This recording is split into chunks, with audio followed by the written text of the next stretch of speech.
After millennia of terrestrial foreplay, mankind's noteworthy achievement began with its political unification and the gradual colonization of Mars. While the technology to colonize this world had existed for some time, the necessary steps were not taken due to political bickering, shifting agenda, and to sheer interior of comfortable industrial civilization.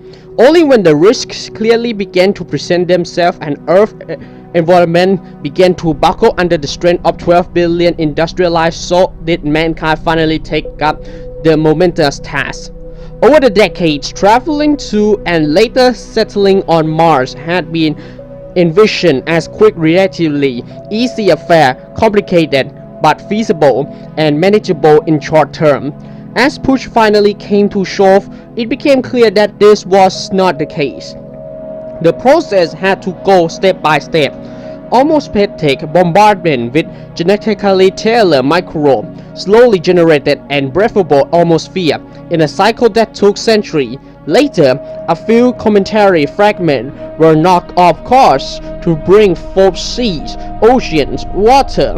When the wait was finally over, remains of Earth flora and fauna were introduced as specially modified Martian remake. When everything was ready, people came from their crowded world. They came in one-way ship, fusion rockets, and almost pathetic glitter, packed to the brim with colonists, sleeping in dream of a new beginning. The first step on Mars were taken not by astronauts, but by barefoot children on lush, biosynthetic grass. Martians. For several hundred years, Mars remained a backwater, promising but still dim compared with the splendor of Earth, which was glowing brighter than ever before. Thanks to the relocation of environmentally demanding industries to Mars, Earth could import and consume more of everything without having to damage its entire biosphere. It was the terrestrial heyday, the climax of economic, cultural, and social development on all Earth. This, however, was not to last. Like the gradual separation of Americas from its old world founder, the government of Mars adopted new Martian identity. They declared political independence and called themselves Marinians after Mars Valor Marini, the largest cannon of the solar system, which after terraforming had become a Mediterranean-like inner sea, uniting different cities and polites on that planet.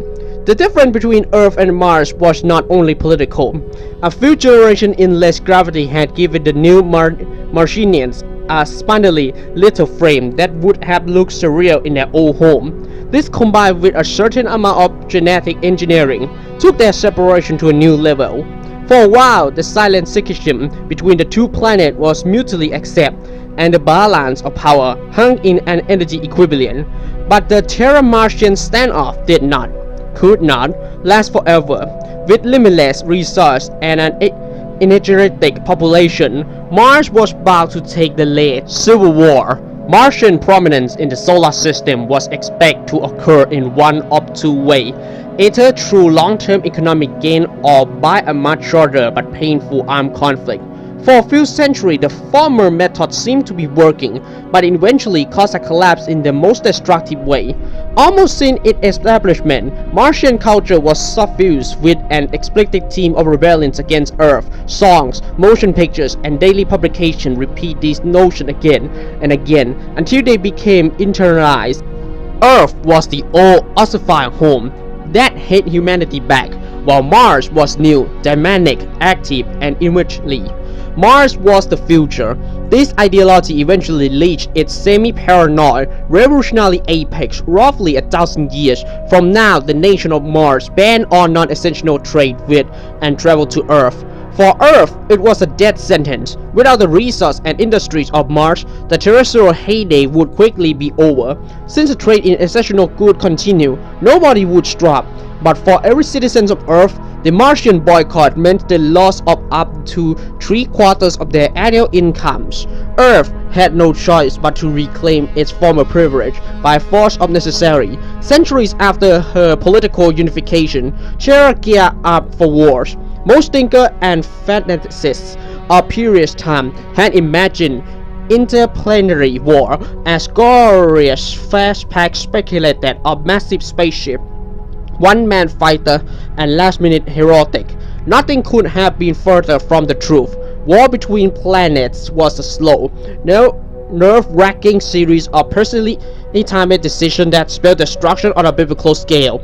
Most of the time the combatants never saw each other. Most of the time the combatants weren't there at all. War became a duel between complicated autonomous machines programmed to maximize damage to the other side. While trying to last a little longer, such a conflict caused horrendous destruction. On both sides, Phobos, one of Mars' moon, was shattered and rained down as meteorite hail. Earth received a polar impact that killed off one-third of its population, barely escaping mutual extinction. The people of Earth and Mars made peace and reforged a united solar system. It had cost them 8 more billion star people. The survival of the war between Mars and Earth agreed that massive change were necessary to ensure that such a war never occurred again.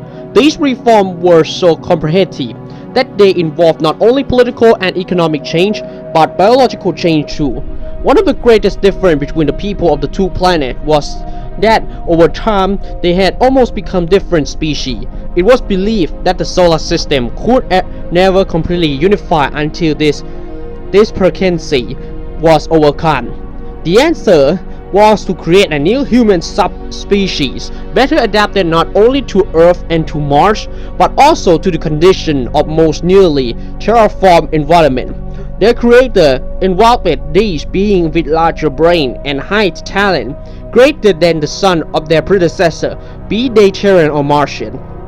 Normally, it would be hard to convince any population to make a choice between mandatory sterilization and parenting a newfangled race of superior being. However, memories of the war were still painfully fresh, and for the emergency survival committee ruling Earth and Mars, such radical measures were easier to enforce and implement, and resistance to the birth of the new species did not extend beyond mute complaint and tribal strife. In only a few generations, the new race began to prove its worth.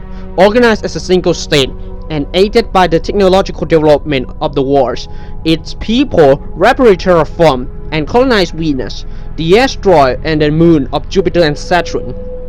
Soon, however, even the solar system began to feel contrast. There was scarcely a world moon of planetable devoid of human inhabitation. Even extreme inhabitants, such as Mercury or the dim planetoid of the Oort cloud, were home to research stations and temporarily based the new people who in turn these sites wanted to go further to new worlds under distant stars.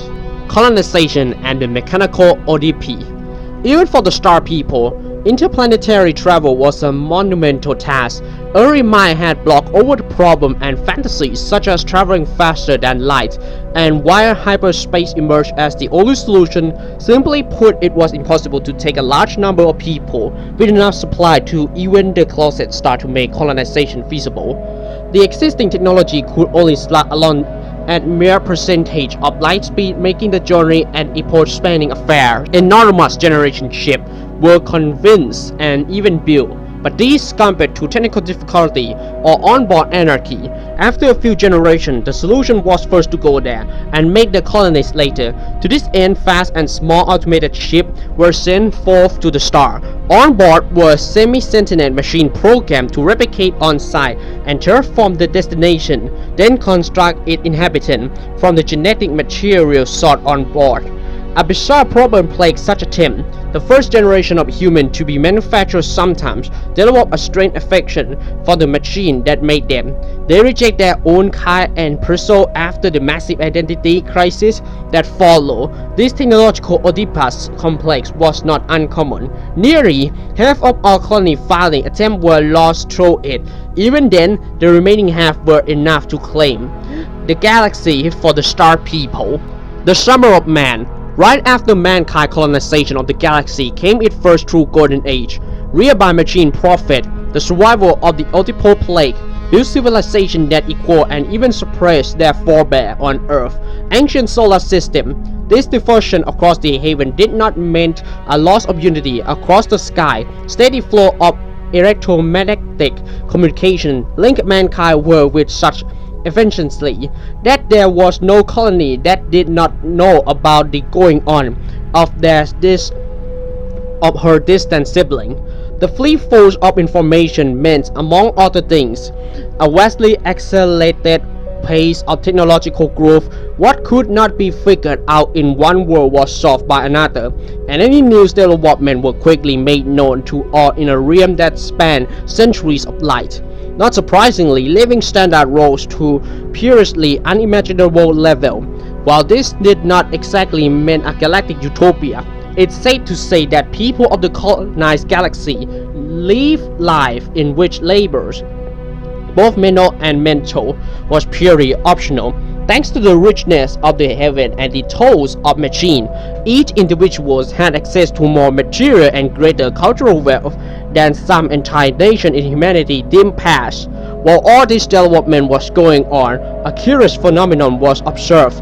While aliens' life was abundant in the stars, no one had encountered any sign of true intelligence. Some attribute this to its overall scarcity, while others went as far as proposing that a divine influence has given perfectional treatment to humanity were restoring certain religious fallacies from Earth's distant past. Putting theories aside, one question still went unanswered. What would actually happen if mankind ever ran into its equal or superior in space? An early warning. During those times, a small discovery of immense significance warned humanity that it might not be alone. On a newly colonized world, engineers had stumbled across the fossilized remains of a puzzling creature, consists so because it was waxing evidence that animals from Earth had somehow inhabited this alien planet. Justified name Pandarus Pandora. The colossal fossil was that of a bird-like creature with enormous claws. Later research determined it to be highly developed Testosterone from a lineage of herbivorous dinosaurs that died out millions of years ago on Earth. While every other large land animal on that colony world had 3 limbs, a copper-based skeletal system, and hydrostatically operate muscle, Pandarus was a typical terrestrial vertebrate with calcium-rich bone and 4 extremities. Finding it on that plane was as unlikely as finding an alien creature in Earth's own star. For some, it was irrefutable proof of divine creation. The religious resurgence fueled at first by mankind appearing loneliness in the heaven become even more intensified. Others saw it differently. Pandarus had shown humans that entity powerful enough to visit Earth, take animals from there, and adapt them to an alien world where at large in the galaxy, considering the time gulf of the fossil itself. The mysterious being would have been millennia older than humanity when they were capable of such feat. The warning was clear. There was no telling what would happen if mankind suddenly ran into this civilization. Benevolent contact was absolutely preferred and even expected, but it paid to be prepared. Silently, humanity once again began to build and stockpile weapons. There were terrible devices capable of collapsing stars and breaking entire solar system. Sadly, in time, even these preparations would prove to be ineffectual. The coup. The first contact was about to happen. The galaxy was simply too large to contain, just a signal intelligent civilization, and delay in contact meant only a heightening of the eventual culture shock. In humanity's case, this culture shock meant the complete extinction of mankind, as it had come to be known. Almost a billion years old, the alien species known as the Coup were galactic nomads, traveling from one spiral arms to another in epoch-spanning migration. During their travels, they consistently improve and change themselves until they become masters of genetics and nanotechnological manipulation. With this ability to control the material world, they assume a religious self-imposed mission to remake the universe. Powerful as God, the Coup saw themselves as the divine harbinger of the future. This dogma was rooted in what had been a benevolent attempt to protect the species from its own power. However, blind, unquestioning obedience had made monster of the coup to them humanity. With all of this relative glory was nothing more than a transmutable subject. Within less than 1,000 years, every human world colonized by human was destroyed, depopulated, or even worse, changed. Despite frequent rearmament, the colony could achieve nothing against the invaders, save for a few flashes of ephemeral resistance. Humanity, once the ruler of the star, was now extinct. Human, however, were not. Man extinguished. The world of humanity, garden of terraform paradise, seemed strangely empty to the Q. Often there were no raw material available other than people. Their cities and a few basic niches of ecology populated by genetically modified animal and planet from Earth. This was because humans had erased the original alien ecology in the first place, often by another race trying to remake the universe. The Ku set forth to punish these infidels by using them as the building material of their vision. While this led to a complete extinguishment of human sentience, it also saved the species by preserving its genetic heritage in a myriad of strange new forms, populated by irrested humans, now in every guise from wild animal to pet to genetically modified too. Ku reigned supreme for 40 million years on the world of our galaxy. They erected kilometer-high monuments and changed the surface of the entire world, appearing to whim. One day, they departed as they had come, for there was a never-ending quest, and they would not stop until they had swept through the entire cosmos. Behind them, the Ku left 1,000 worlds, each filled with bizarre creatures and ecologies that had once been men. Most of them perished right after their caretaker left. Others lasted a little longer to succumb to long-term instability on a period. Turkish fields were descendants of people actually managed to survive. In them lay in the fate of the species now divided and differentiated beyond recognitions. Worms. Their world lay under a scorching sun. It intensely made monstrous through the interventions of the bygone Ku. The surface lay littered with hearts of dead cities, baking endlessly like shattered statues in a decorated oven. Yet life remained on this unforgiving place. Forests of crystalline plants blanket the surface, recycling oxygen for the animal life that teemed underground. One such species buried longer than life arm of their ancestor was the sole surviving vulnerable. Furthermore, it was that planet last here of the star people, distorted beyond recognition by genetic modification. They looked for all the world like pale, overgrown worms, tiny feeble feet, and handed modified for digging were all that betrayed their noble heritage. Aside from these organs, all was simplified for the life underground. Their eyes were principled, they lacked teeth, external ear, and the better half of their nervous system. The life of these erased people did not extend beyond digging aimlessly. If they encountered food, they devoured it. If they encountered other of their kind, they sometimes devoured them too. But mostly, they made and multiplied and managed to preserve a single shred of their humanity in their genes. In time, it would do them good. Titans. On the endless savanna of a long-extinguished colonial outpost, enormous beasts roam supreme. More than 40 meters long by terrestrial measurements, these behemoths were actually the transmute offspring of the star people. Several features betrayed their human ancestry. They still retain stubby tongue on their elephanated front feet, now useless for any sort of precise manipulation, except for uprooting trees. They compensated these loss by developing their lower limb into a muscular trunk-like organ that encountered the elephant of Earth past. As bestial as they seemed, the Titans were among the smartest of the reduced submen that remained in galaxy. Their haggling stance allowed for a developed brain and a gradually sentence re-emerged with their lip trunk they fashioned orange wood carving, erected hangar-like dwelling, and even began a form of primitive agriculture. With settled life came the inevitable flood of language and literature. Myths and legends of the bygone have remembered past were told in booming voice across the West Plain. It was easy to see that within a few 100,000 years, humanity could start again with these titanic primitives. Sadly, as a catastrophe big ice age took over the Titan's home, where the gentle giant disappeared, never to return. Predators and prey. Devoted predators were common along humanity's feral world. Most of the time they resembled the vampires, werewolves, and goblins of bygone, large, hunting equally subhuman prey, with a combination of depredatory. Some had enormous heads with large killing teeth, others tore their victims apart with talon-like feet, but the most common kind bore modified finger and thumb, bristling with razor-sharp claw. The most efficient of these predators lived on one of mankind's.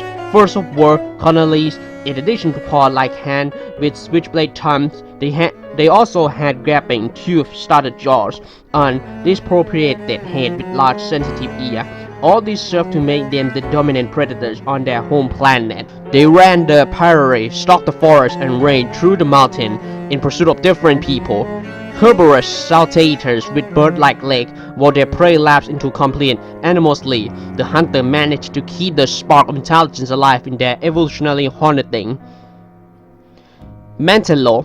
Not all developed people lapse into complete bestiality. Some had on their mind, while losing all of their psychological advantage to the genetic meddling of the coup.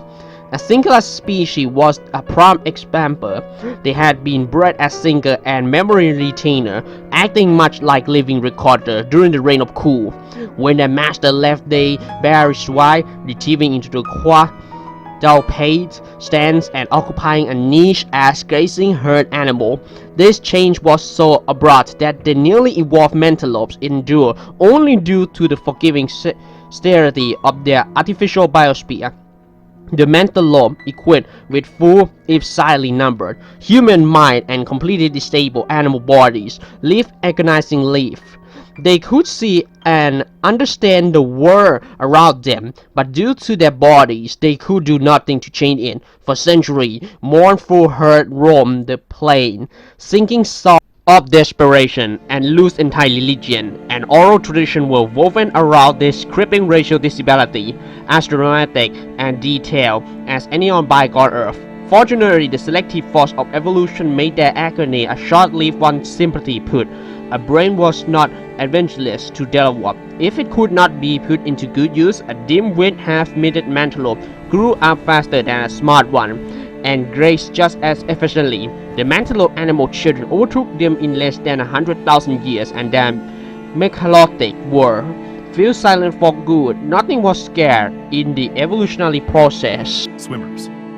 Perhaps because their life cycle involved an aquatic larval stage, the Q had transmuted a large number of their human subjects into a bewildering array of aquatic creatures, taken care of by specially bred attendants. These post-human water babies came in every shape and size imaginable. There were limbless, ribbon-like varieties of eel people, huge whale-like behemoths, decorative people who swam by squirting water out of their hypertrophied mouths, and horrifying multitudes of brainless wallowers that served as food stock.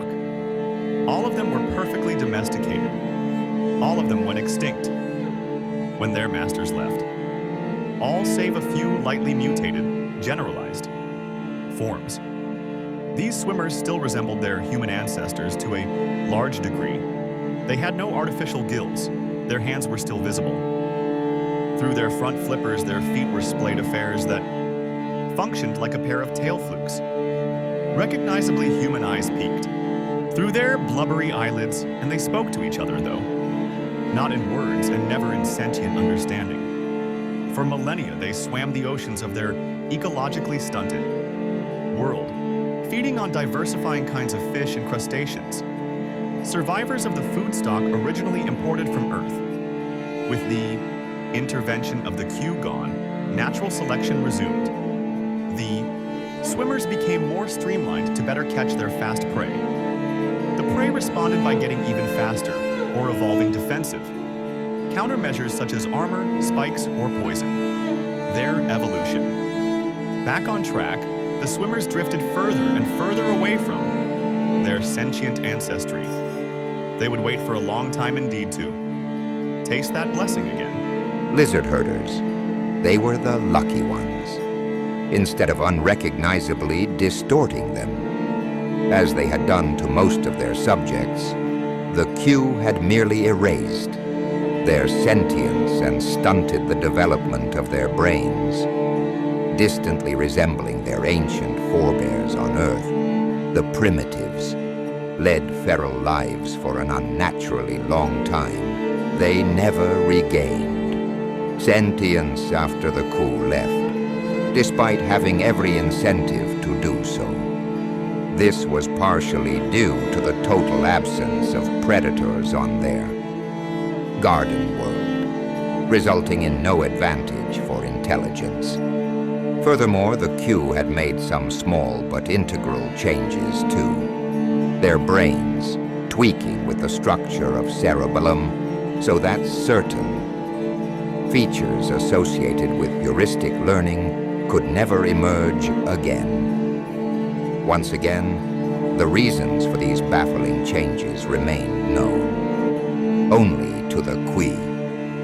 The dumb people eventually settled in a symbiosis with some of the other creatures that inhabited their planet. They began to instinctively farm some of the large herbivorous reptiles, ancestors of which were brought from Earth as pets. Soon the balance of this mutualism began to tip in the reptiles' favor. The tropical climate of the planet gave them an inherent advantage, and they underwent a spectacular radiation of different species. They encountered no competition from the only large mammals on the planet, the brain-neutered descendants of the starfarers. Faced with a reptilian turnover, the only adaptation the submen could muster was to slip quietly into bestial oblivion. Temptor. In the Temptor's case, the remodeling was done with an almost artistic enthusiasm. How they managed to survive in their bizarre form was not clear. Their ancestors were used as sessile decoration, and through some miracle of adaptation, they had endured. No human would have recognized them as their descendants. The females were beaked cones of flesh, some 2 meters tall, rooted in soil-like grotesque carnivorous plants. The males, on the other hand, resembled contorted bipedal monkeys. Unlike their mates, they were perfectly ambulatory. Dozens of them ran around the females, mounds like so many imps. Some would gather food, others would clean the females, while others would stand on guard for danger. Although their actions looked purposeful, the males had no will of their own. In Temptor society, females controlled everything, using a combination of vocal and pheromonal signals. They guided the masculine hordes into any number of menial tasks, while mating with the strongest, the most obedient, and the dumbest to produce even better drones. On certain periods, they would also give birth to a few precious females who would be carried away by subservient males to root themselves. It was a terribly efficient hegemony that would certainly give rise to civilization in a matter of centuries, had fate not intervened. As a stray comet obliterated the Temptor's mound forests, one of humanity's best chances for re-emergence was cruelly swept away. Bone crusher. Through the deliberate modifications of Q and the blind molding of evolution, the heavens came to be populated with creatures that would put the myths of their ancestors to shame. Their ancestors were pint-sized pets of Keku that were bred for the dazzling colors of their tooth-derived beaks. When their masters left, most of these pampered creatures died, with no one or nothing left to take care of them. But some belonging to the hardiest breeds survived. In less than a geological eye blink of a few million years, the descendants of such creatures radiated into the evolutionary vacuum of their garden world. One lineage led to a profusion of human herbivores. These were preyed upon by a variety of enamel-beaked raptors, each evolved to deal with a specific prey. Among these generalized niches were entire assemblages of specialized animals resembling anything, from ibis-billed swamp sifters to splendorous forms with bizarre crests that flared out of their toothy beaks. There were even secondarily sentient forms in the shape of the ogre, like bone crushers. To an observer of today, they would indeed be the stuff of nightmares, 3 meters tall and hairy, sporting vicious thumb claws and enormous beaks that suited their scavenging diet. Despite their shortcomings, these corpse-eating primitives were one of the first species to attain intelligence and, although primitive, a level of civilization. All of this proved the fallacy of human prejudice. In the post-human galaxy, a creature could feed on putrefying meat, stink like a grave, and express its affection by defecating on others. But it might as well be your own grandchild and the last hope of mankind. In eventuality, however, not even the bone crushers fulfilled this promise. Their dependency on carrion for food limited their population severely, and their medieval civilizations crumbled after. A few uneventful millennia. Colonials. Their world had given the toughest resistance against the Q onslaught.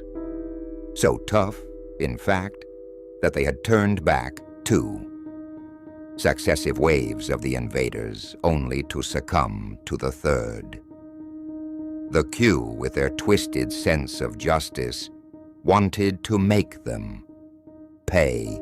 Even extinction would be too light a punishment for resisting. The star gods, the humans of the rogue world, needed a sentence that would remind them of their humiliation for generations to come. So they were made into disembodied cultures of skin and muscle, connected by a skimpy network of the most basic nerves. They were employed as living filtering devices, subsisting on the waste, products of Q civilization like mats of cancer cells, and just to witness and suffer their wretched fate, their eyes, together with their consciousness, were retained. For 40 million years they suffered, generation after generation, were born into the most miserable of lives while absorbing the pain of all that they were going through. When the Q left, they hoped for a quick extinction, but their lowliness had also made them efficient survivors.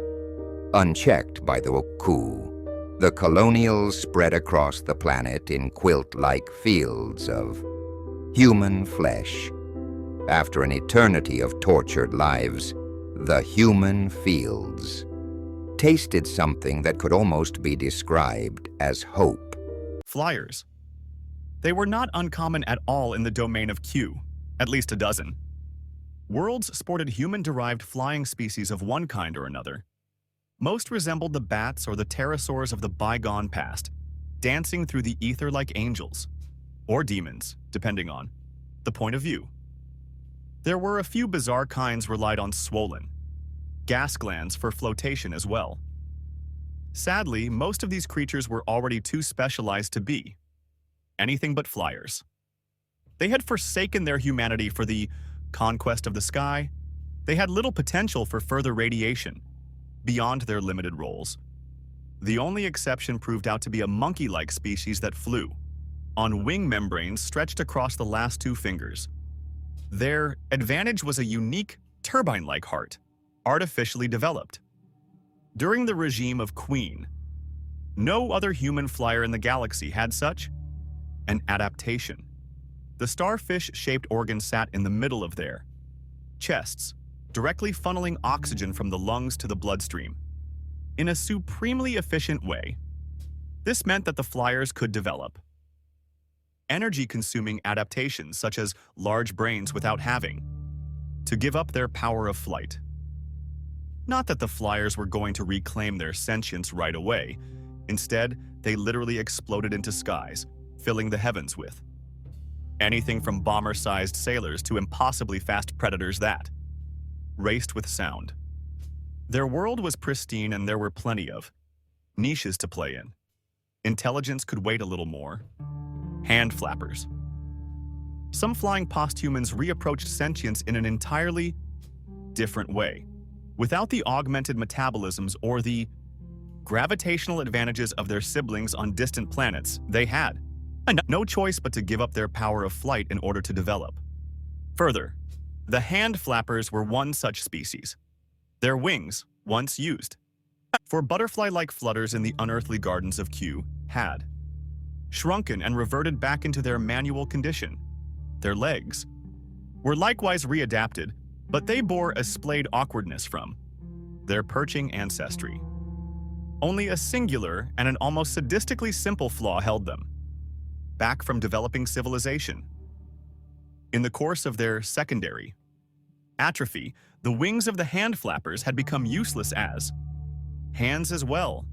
Their flag-like appendages were very useful in signaling and mating dances, but they couldn't hurl missiles, construct shelter, or even manufacture basic stone tools. All that they could do with their useless hands was to display each other's sexual availability, so the hand flappers did just that, flashing and dancing their way to oblivion. Blind folk.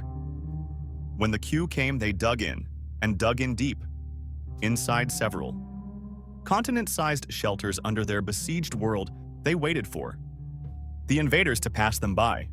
It was a futile gamble. The Q located the shelter caves and remade their inhabitants without effort.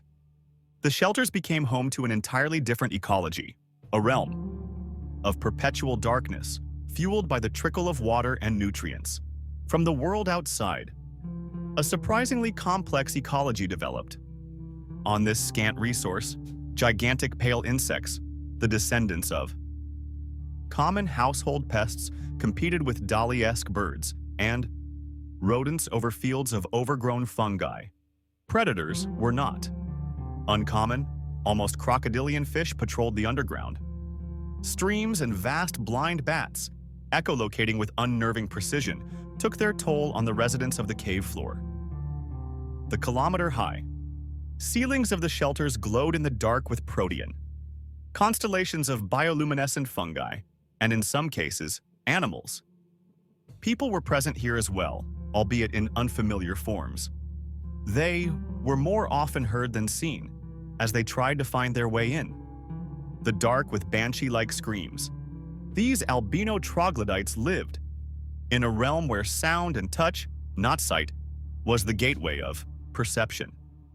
They had developed long, tactile fingers, enormous whiskers, and mobile ears to live in the dark. Where their eyes should have been, there was nothing but a patch of haunting, flawlessly smooth skin. Their perfect adaptation to the world of darkness had erased the most basic feature of human recognition. As adapted as they were doomed. Before the blind folk could develop any kind of intelligence to crawl out of their geographical graves, the glacial constriction of their worlds, continental plates snuffed out the shelters one by one. Lopsiders. The Ku were grotesquely creative in their redesign of the human Worlds. One group of misfortunate souls they transported to a planet with 36 times the amount of normal gravity and made them over for life in this bizarrely inhospitable realm. The results of these experiments resembled nightmare sketchings of Bosch, Dali, or Picasso. They looked like cripples squashed between sheets of glass. 3 out of their 4 limbs had become paddle-like. Organs for crawling, only one of their arms remained as spindly tool of manipulation. This singular wizened limb also doubled as an extra sensor, like the antennae of an insect. Their faces were different horrors altogether. All pretensions of symmetry, the hallmark of terrestrial animals from jawless fish, onwards, were completely and utterly done away with. One bulging eye stared directly upward while the other scanned ahead in the direction of the creature's vertically opening jaws. The ears were likewise distorted. Monstrous as they looked, these X-Men thrived in their heavy gravity environment. Once again, there was the usual explosion of species into every available niche, and the lopsiders consolidated their chances for a renewed sentience, striders. While the lopsiders were redesigned to live under extreme gravity, another species had been adapted for life under the exact opposite conditions. On a Jovian moon with 1/5 of Earth's gravity, it was a world of wonders where even the grass grew almost 10 meters tall and the trees were beyond belief, towering to sizes attained only by the skyscrapers of antiquity.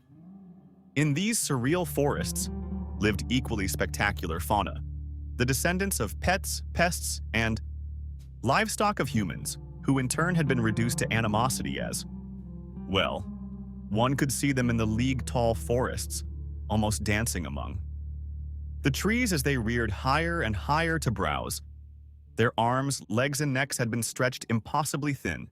Great flaps of skin blossomed throughout their bodies to dispense waste heat.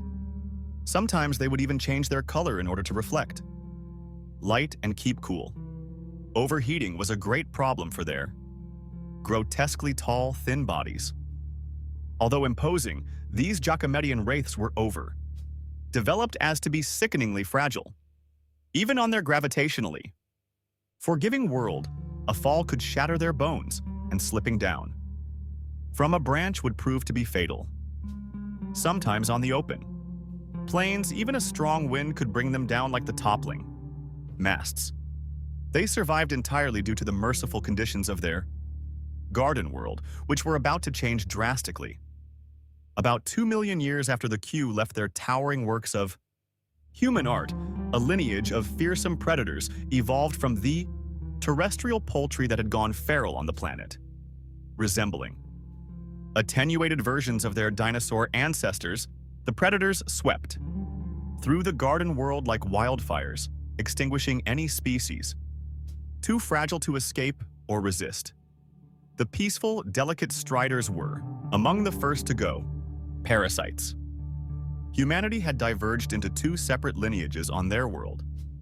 On one hand, there were several races of almost Australopithecine cripples, degraded by the QU for managing to turn back their initial wave of invasion. Yet simple atavism was too light a punishment for them. Their twisted relatives, the parasites, made up the second part of their sentence. There were actually several kinds of parasitic X-people, ranging from tortoise-sized ambulatory vampires to the more common fist-sized variety that lived attached to their hosts. There was even a tiny endoparasitic kind that infested the wombs of their female victims, like ghastly, living abortions. All of these evolutionary tortures were played out under the careful scrutiny of the Q for 40 million years.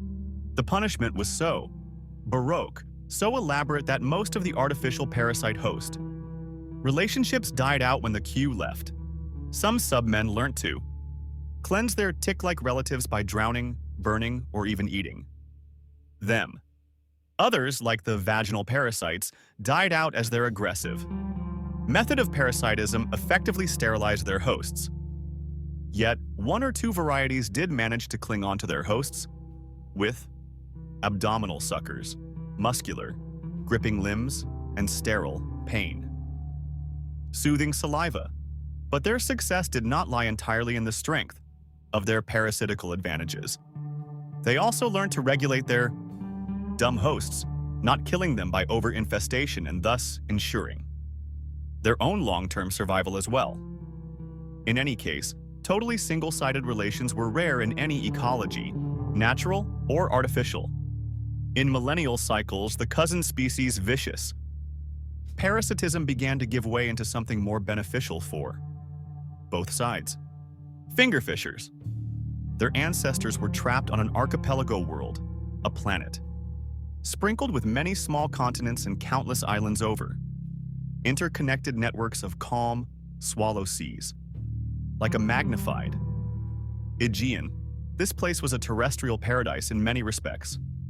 Except that after the coup, no minds were left to enjoy it. On this vacant biosphere, evolution was quick to begin her blind, unpredictable dance. Once feral, the descendants of degenerate. Humans adapted themselves to every available niche, no matter how exotic, how outlandish. One group learned to pluck fish from the lazy shores. Millennia passed and they settled more into their piscatorial lifestyle. Elongated fingers became ambulatory fish hooks, teeth. Modified for a generalized diet became needle-like affairs, lined up neatly in a long, thin muzzle.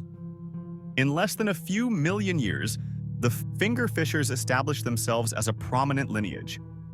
There was scarcely a beach, an island, or an estuary that was devoid of their pale, lanky forms.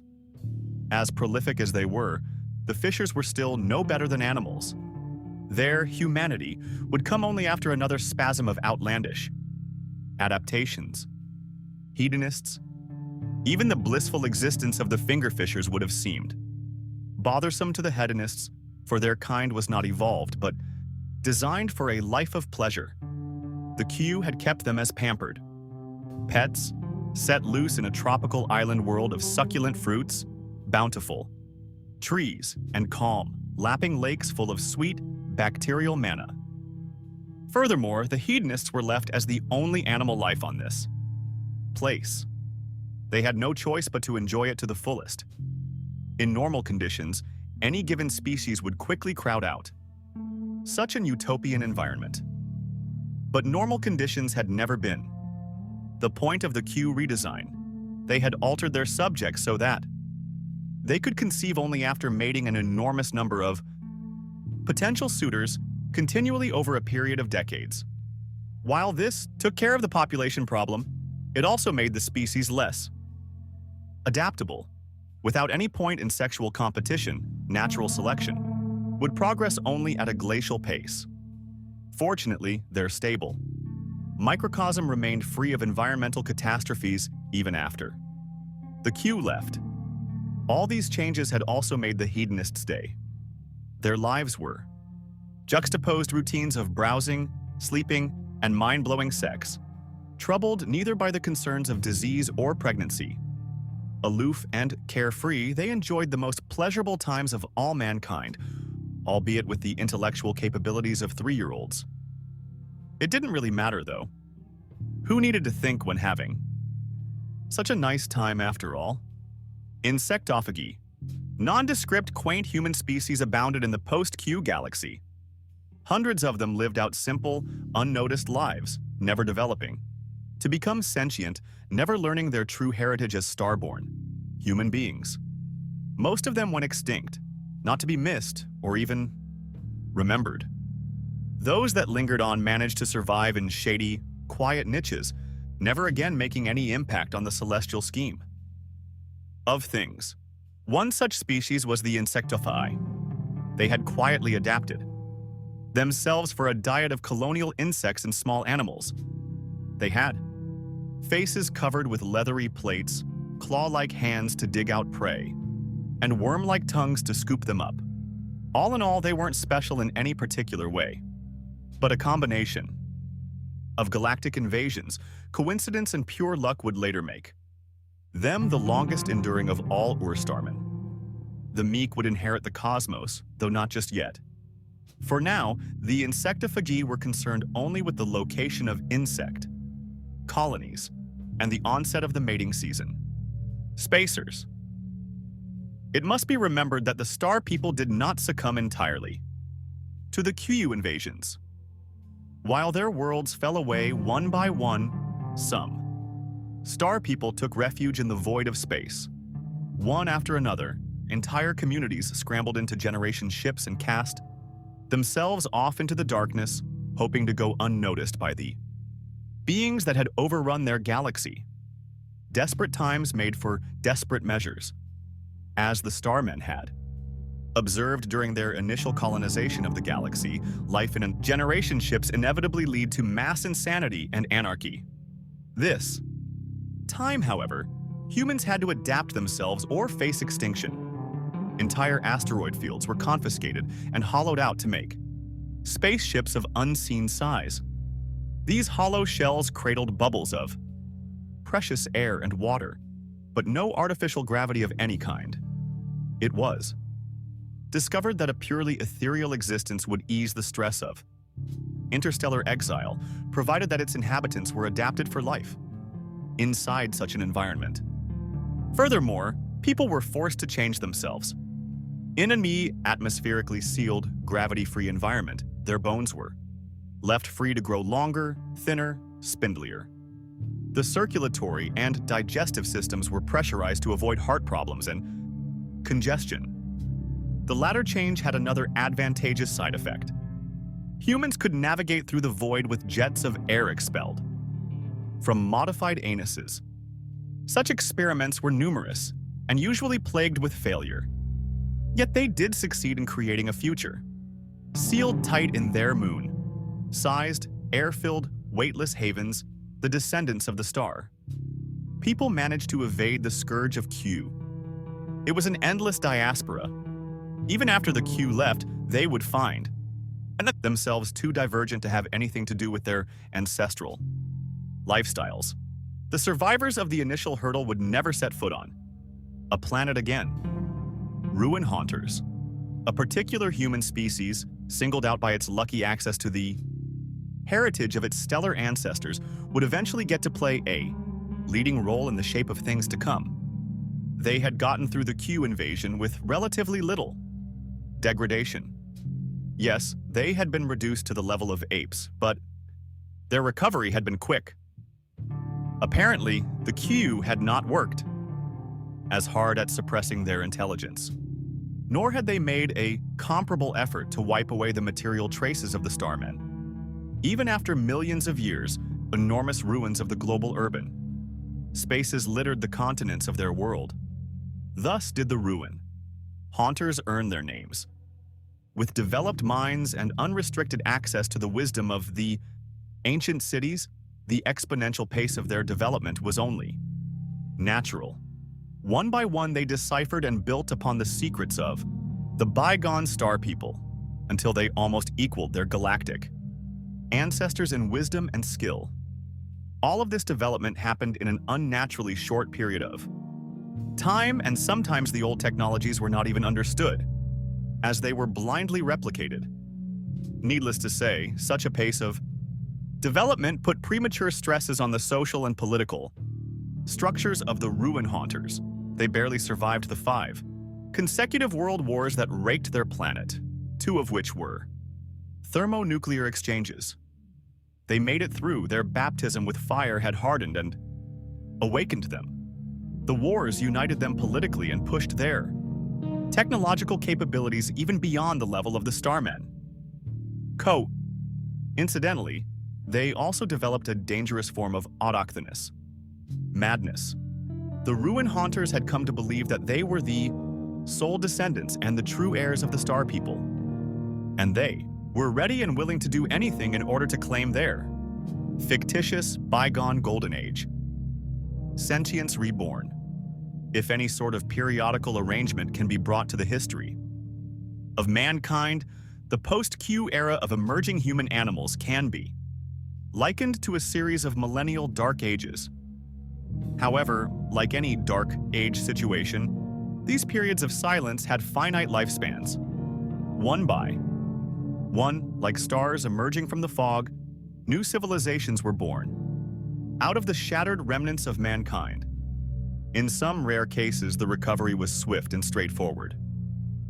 In most other situations, it came only after a lengthy series of adaptive radiations, extinctions, and secondary diversifications. Within these lines of descent, there was as much distance between the initial post-humans and their intelligent descendants as between the first Cretaceous fuzzballs and Homo sapiens. Sooner or later, human intelligence returned to the cosmos. But, except from their shared ancestry, these new people had nothing in common with people of today or even each other. Extinction. Not all human animals made it through. In fact, it must be realized that the majority of post-Q humans died out during the eras of transition. Extinction, the utter and absolute death of an entire family, entire community, entire species, was rampant in the galaxy. There was nothing cruel or dramatic in all of this.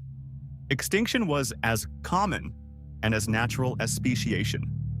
Sometimes a species simply failed to adapt to competition or the abrupt change of conditions.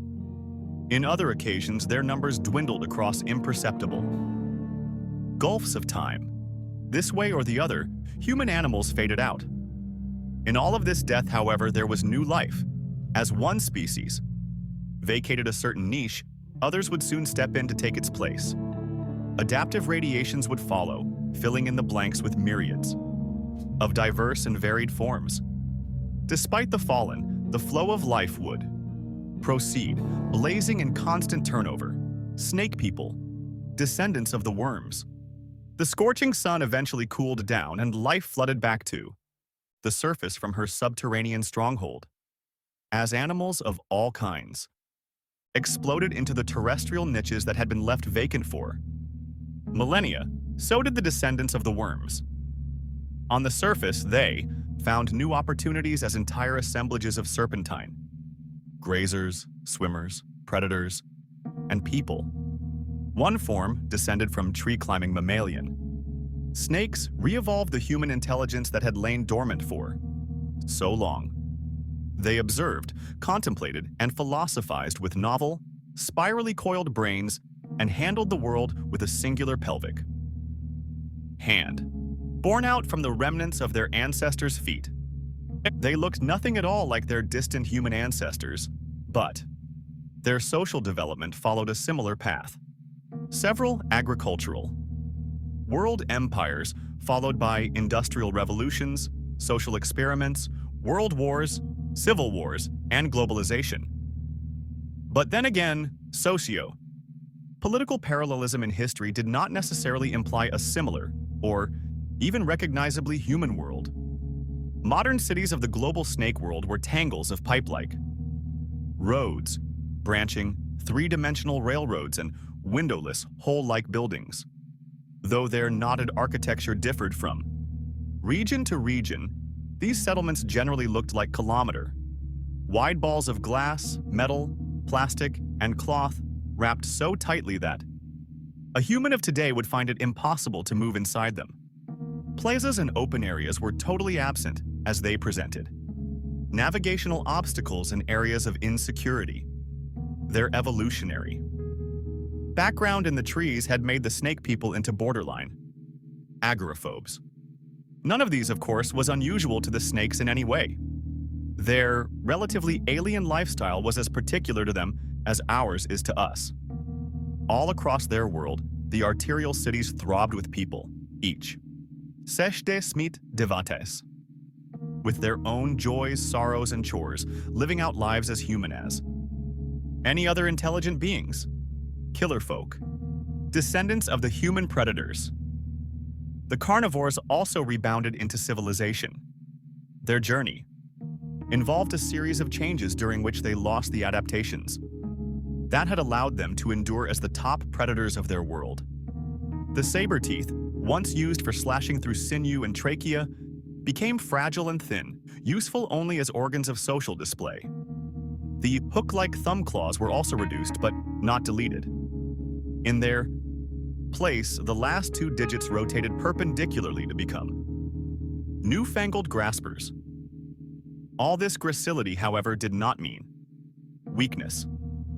Although they were no longer specialized for hunting, the killer folk could still kill with their bare hands, but only if they really wanted to. What enormous claws and teeth could not do, they could easily achieve with bow, arrow, flintlock repeater, or gas rifle. Their descent from predators gave the killer folk a unique social profile. Almost all of their religions had rituals allowing for periods of completely natural, animalistic hunts and duels. This necessity of venting these atavistic urges also led to the formation of religious hunter nobilities, privileged warriors who were skilled in the arts of hunting, war, and murder. Entire societies were assembled. Underneath these ruling classes, orderly communities that erupted once every year into an orgy of death, sex, and prayer.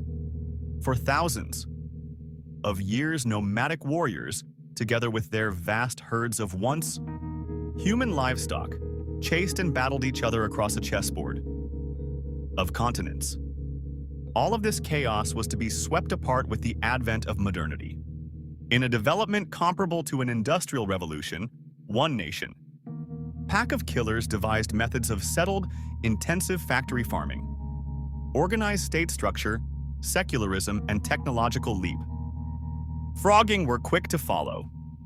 Needless to say, such developments polarized the world into bands of progressive, developed factory herders and, increasingly, fanatical hunting states, while one side condemned their old 71 animal ways, the other side embraced them with blind zealotry.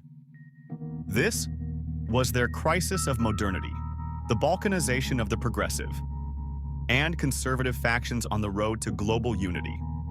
Fortunately, the killers managed to pull themselves through, even after drifting dangerously close to global conflict at certain points.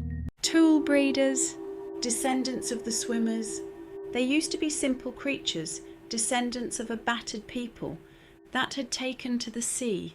Their remote sapiens ancestors would have given such beings no chance of a sentient comeback, for they thought that technological advances were impossible in the fluid medium of the oceans.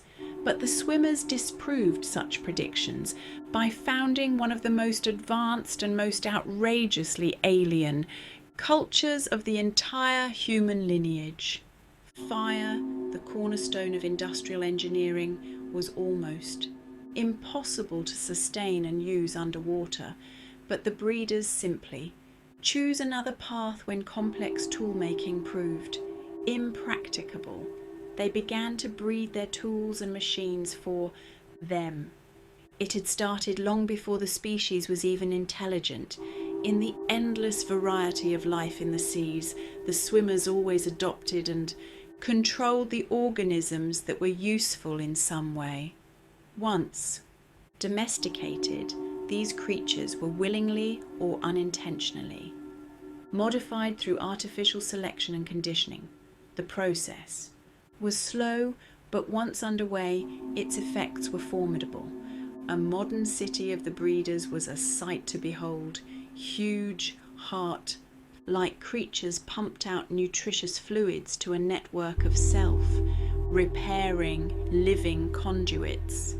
This was their equivalent of a power grid, and it reached every single one of the breeders' huge exoskeletal dwellings, powering bioluminescent lights, flickering cephalopod, skin televisions, medicinal sea squirts, and countless other devices that had been bred from living creatures. The advances in biology had risen exponentially until genetic engineering was completely mastered. Modern breeders did not even need to use animals. A simple manipulation of cultured tissues and stem cells could give solutions to any problem at hand. The mastery of genetics had conquered many obstacles.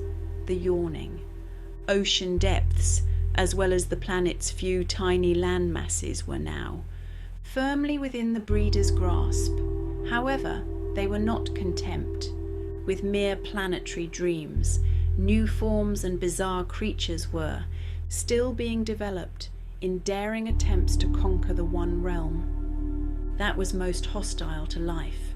Sealed in their living ships, the breeders wished to return to the stars' saurosapients, livestock of the lizard herders. One of humanity's eventual inheritors was not even human. They came from the reptilian stock that had proliferated during the demise of the lizard herders. Theirs was a true case of a world turned upside down as the humans degenerated into witless animals. The cold-blooded reptiles prospered in the tropical climate of their planet.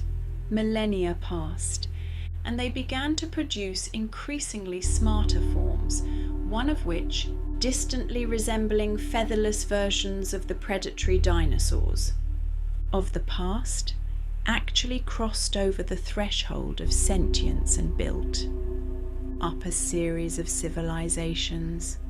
These fledgling cultures were quick to understand the true origin of the monstrous ruins littering their planet, ruins that until then had been considered natural aberrations or timeless memorabilia of gods. Now, however, they saw the intermingled ruins of the Q and the Star People for what they really were. It was through this understanding that the biologically unrelated Sauroses took up the cultural identity of humanity. In their archaeological efforts, the Saros began to understand that the animals they used for food and labor were descended from the founders of their very existence, and somewhere in the stars lurked the forces that malformed them, forces greater than the Star People, dark forces that might someday return. The human animals served as a remainder, just as Pandaravis had, that if the Saurosapients wanted to assure their continued existence in the cosmos, they had to be watchful. The pressure of such a reality put their cultures under enormous stress. Some factions turned to made-up religions and remained ignorant under an umbrella of comforting fantasies. Others acknowledged the threats of the galaxy, but reverted to a paranoid rhetoric of conservationism. The galaxy had scared them greatly. Finally, there were those who saw the galactic redoubt and acted to face the odds, however great they might be. Conflicts and even wars were not uncommon between these three factions. In the end, the centuries-long dispute began to resolve in the progressive faction's favor as they expanded their spheres of knowledge, influence, and activity.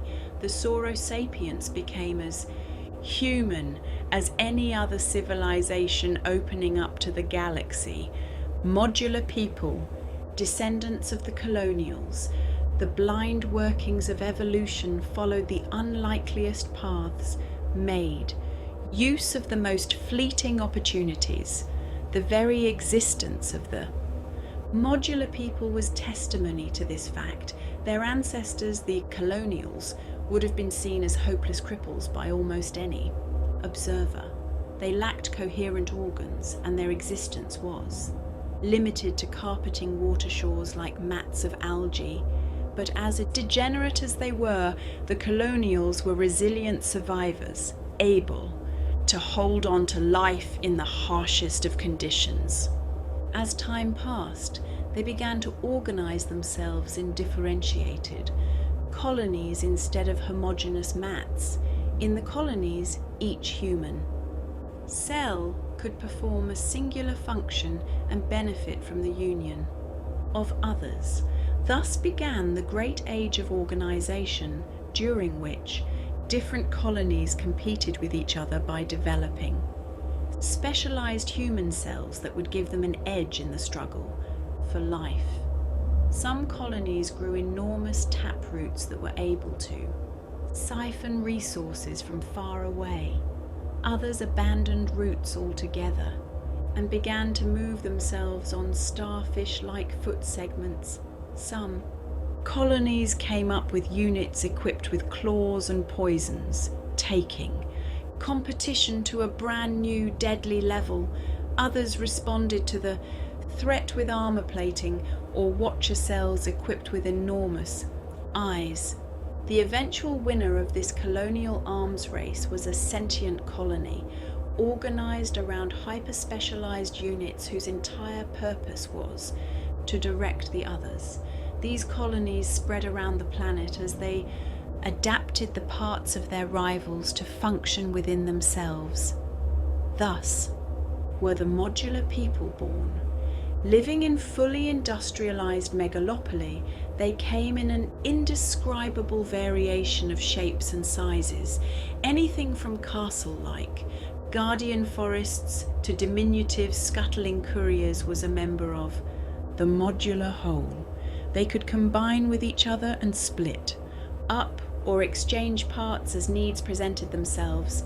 The only thing constant in all of their protean existence was their mental and cultural unity.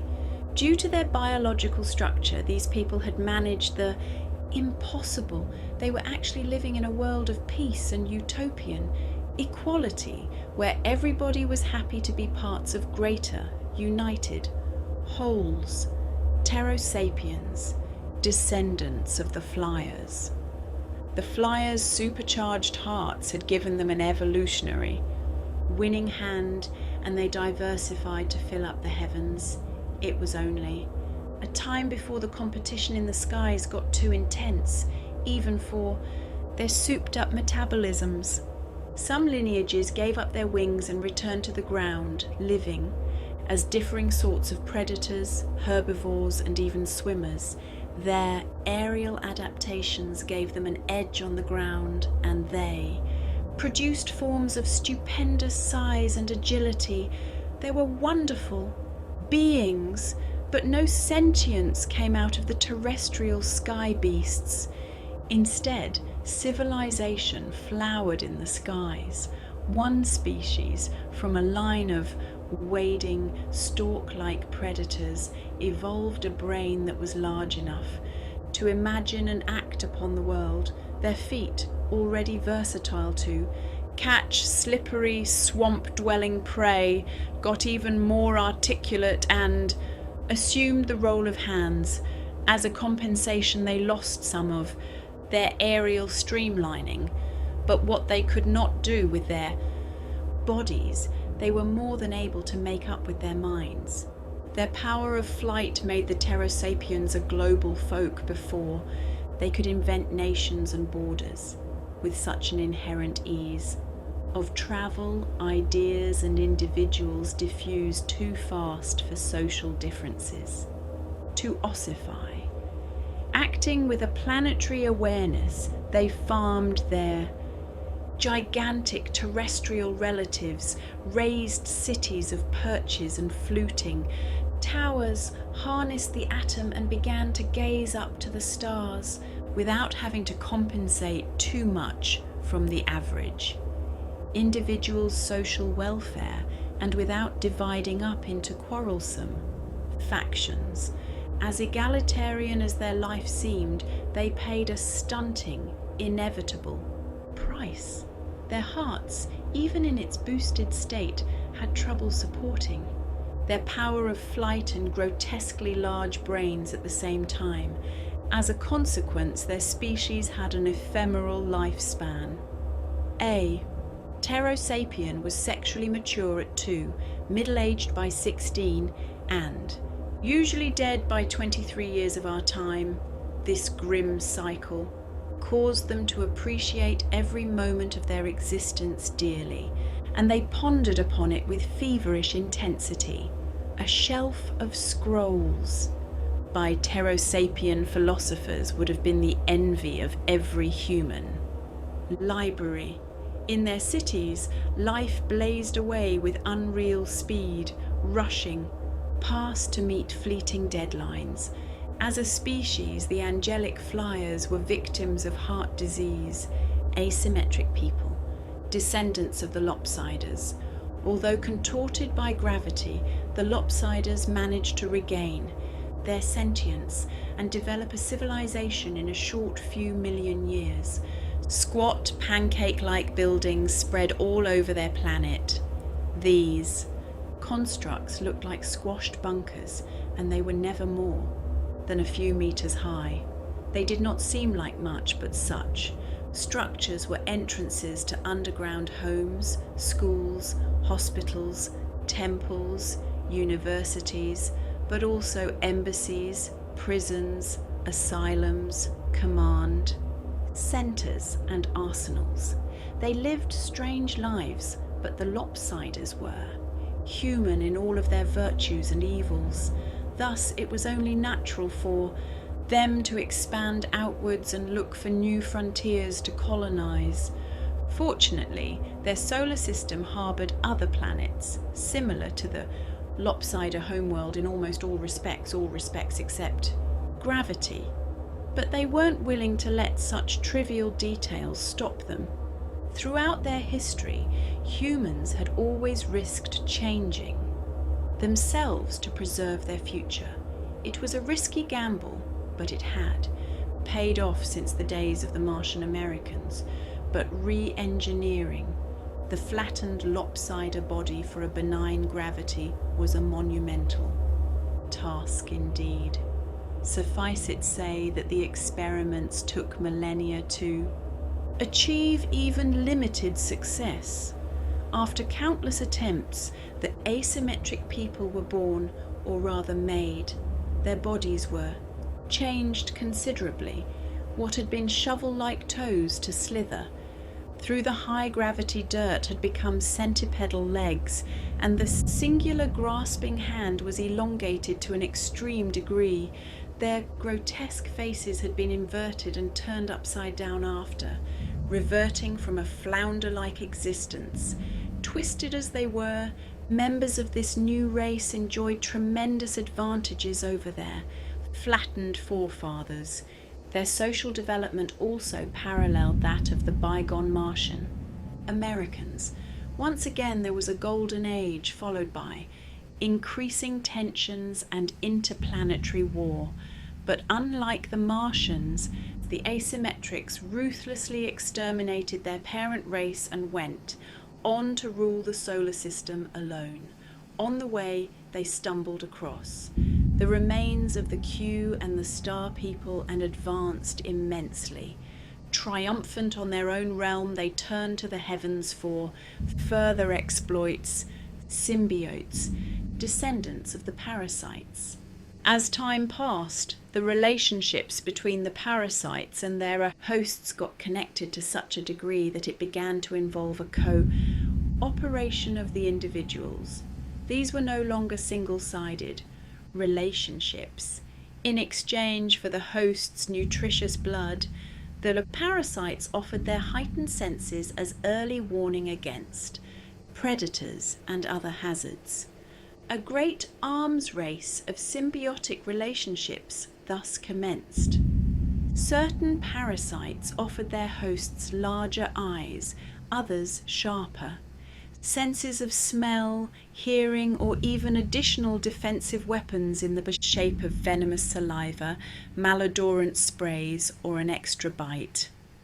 The hosts returned the favour with longer running legs, stronger bodies, and specialised ergonomic nesting sites rich in blood vessels and covered in insulating fur. Different complexes of parasite and host. Species evolved, compatible only amongst themselves. The development of such creatures was in a way reminiscent of the great modular colonies thriving on their own world light years away. But unlike the modulars, the components of the symbiotes belonged to different species instead of modified variations of the same basic organism. In eventuality, both relationships led to the same point: sentience. In the secluded forests of a certain continent, a new parasitic species developed. They did not have the ballistic poison sprays, infectious stings, or the grossly hypertrophied arm claws of their relatives.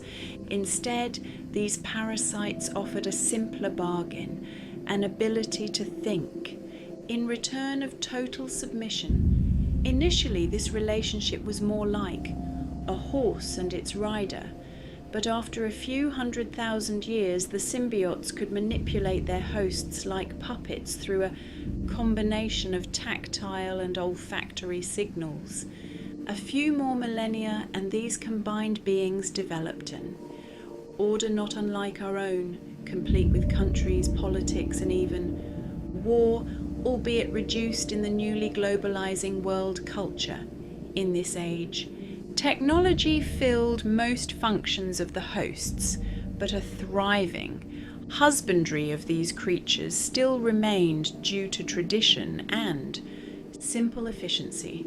An average symbiote would begin the day on his business host and move on to a more comfortable domestic one when he returned home after work. And perhaps on the olfactory television he would smell news of the excavations of the million-year-old Kew ruins, of the marvellous discoveries salvaged from the Starmen wrecks, or of the enormous radio arrays that rose everywhere to listen to the stars. It was a pattern that was being repeated all over. Sail people, descendants of the fingerfishers. The fingerfishers were already among the most divergent of the post-human races, with harpoon-like digits and almost crocodilian muzzles. They looked nothing like their parental stock, but even this form would look conservative to their sentient descendants. With many small scattered islands, isolated subcontinents, and differentiated niches, their homeworld was an evolutionary cauldron, where isolated members of certain species could, under the right circumstances, evolve into wildly different forms. This condition was similar to the island realms of Madagascar, Galapagos, or Hawaii on Old Earth, except that this time it was on a global scale. Some descendants of the fishers trapped on lonely islands grew smaller and developed their fishing claws into graceful wings. Others took directly to the sea and became the analogues of whales, dolphins, and mosasaurs. Within this evolutionary bubbling, one particular lineage gave rise to the ancestral sail people. They too elongated their fingers into wings, but these were not used for flight. Instead, they became sails that drove them effortlessly across the oceans. With fingers turned into sails, they used their mouths and extended tongues to catch their pelagic prey. These organs eventually assumed the role of the fisher's long atrophied dexterous hands.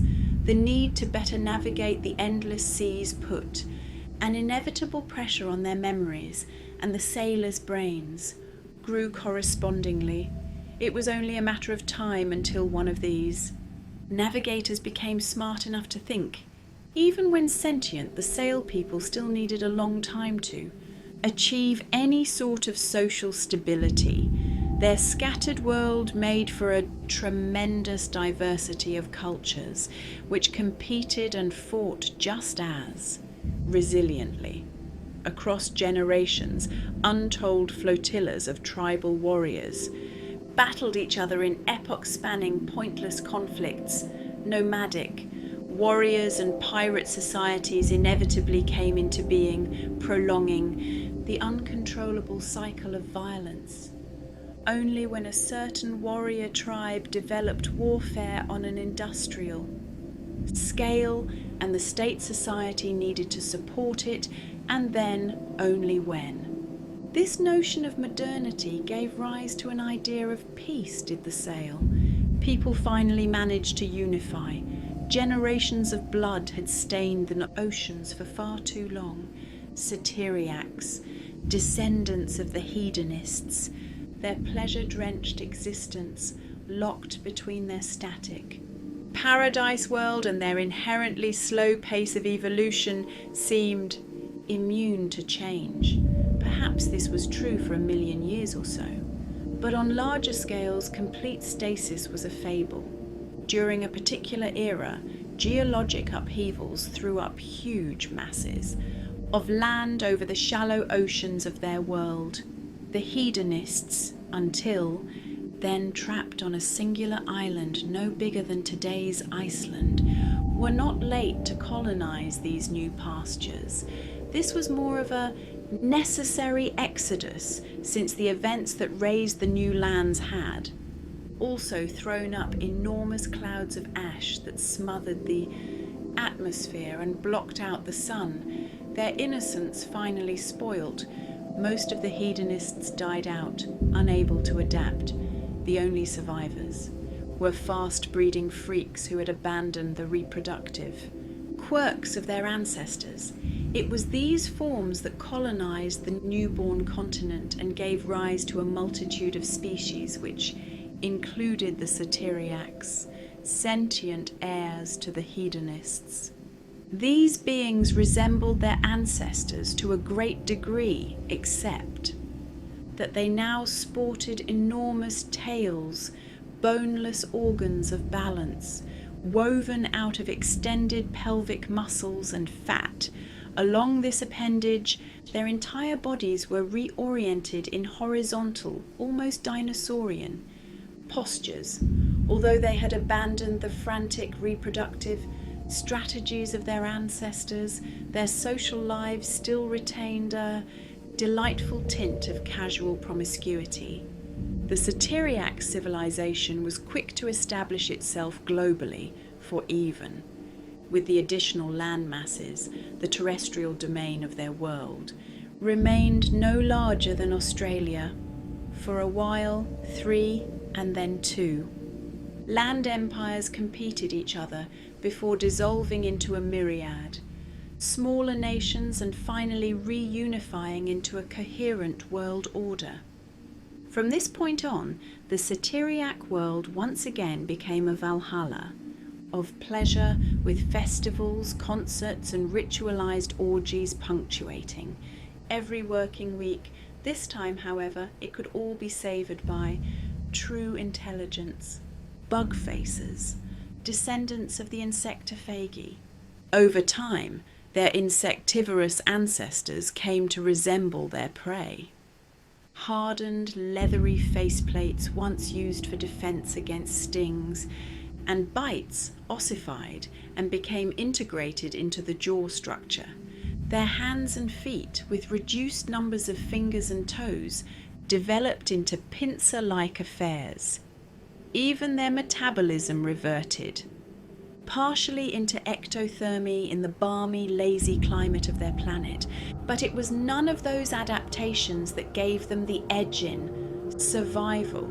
Simply put, a congenital defect allowed them to regain their sentience, even after the smothering by the Q, the genes of the star. People remained dormant in their cells. Through pure coincidence, one lineage of the insectophagi developed an atavistic throwback, resulting in larger brains, which just happened to be useful in cracking open insect nests with crude stone tools. It was all downhill from there onwards, although millennia long in itself, the development from stone axe to spaceship was an eye blink in geological time. Like many other species, the bug faces passed through consecutive cycles as agrarian, in their case hive farming, empires, colonial endeavours, industrialization, massive world wars, and finally globalized world states.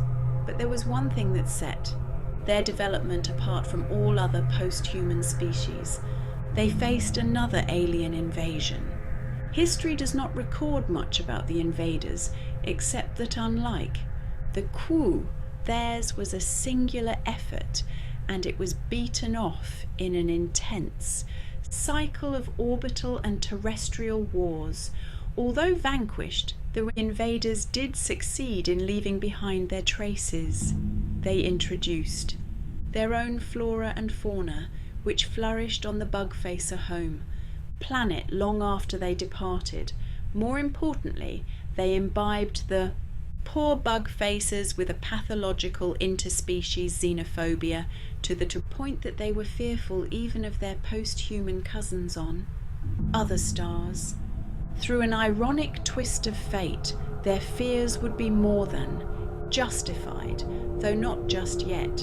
The Bugfacers still had time. Asteromorphs, descendants of the Spacers. Initially refugees, the Spacers were quick to master the vastness of interstellar space. Their isolated space arcs joined together and multiplied to form a gigantic interlocked artifact that was large, enough to contain entire worlds.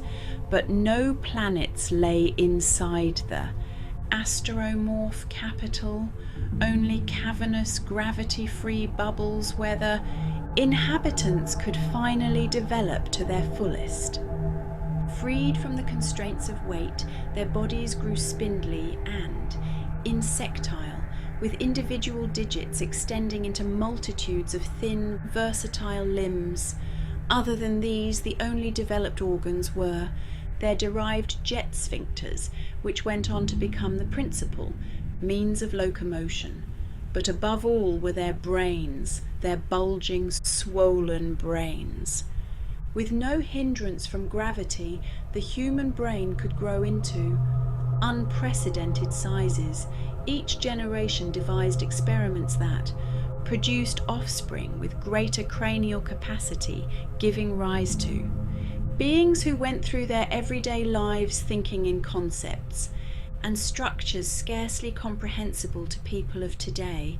The physiological limitations of the human mind had been long since debated. Now it was established that these limits were indeed real, and individuals who could break them would likewise conquer new grounds in philosophy, art, and science. Everything changed, yet some aspects of humanity, such as the basic desire to expand, remained. To this end, the asteromorphs built great fleets of globular sub-arcs and spread their influence across the heavens into every stellar cluster and every star system. Within less than 1,000 years, the galaxy was straddled by a new and far more alien empire of man.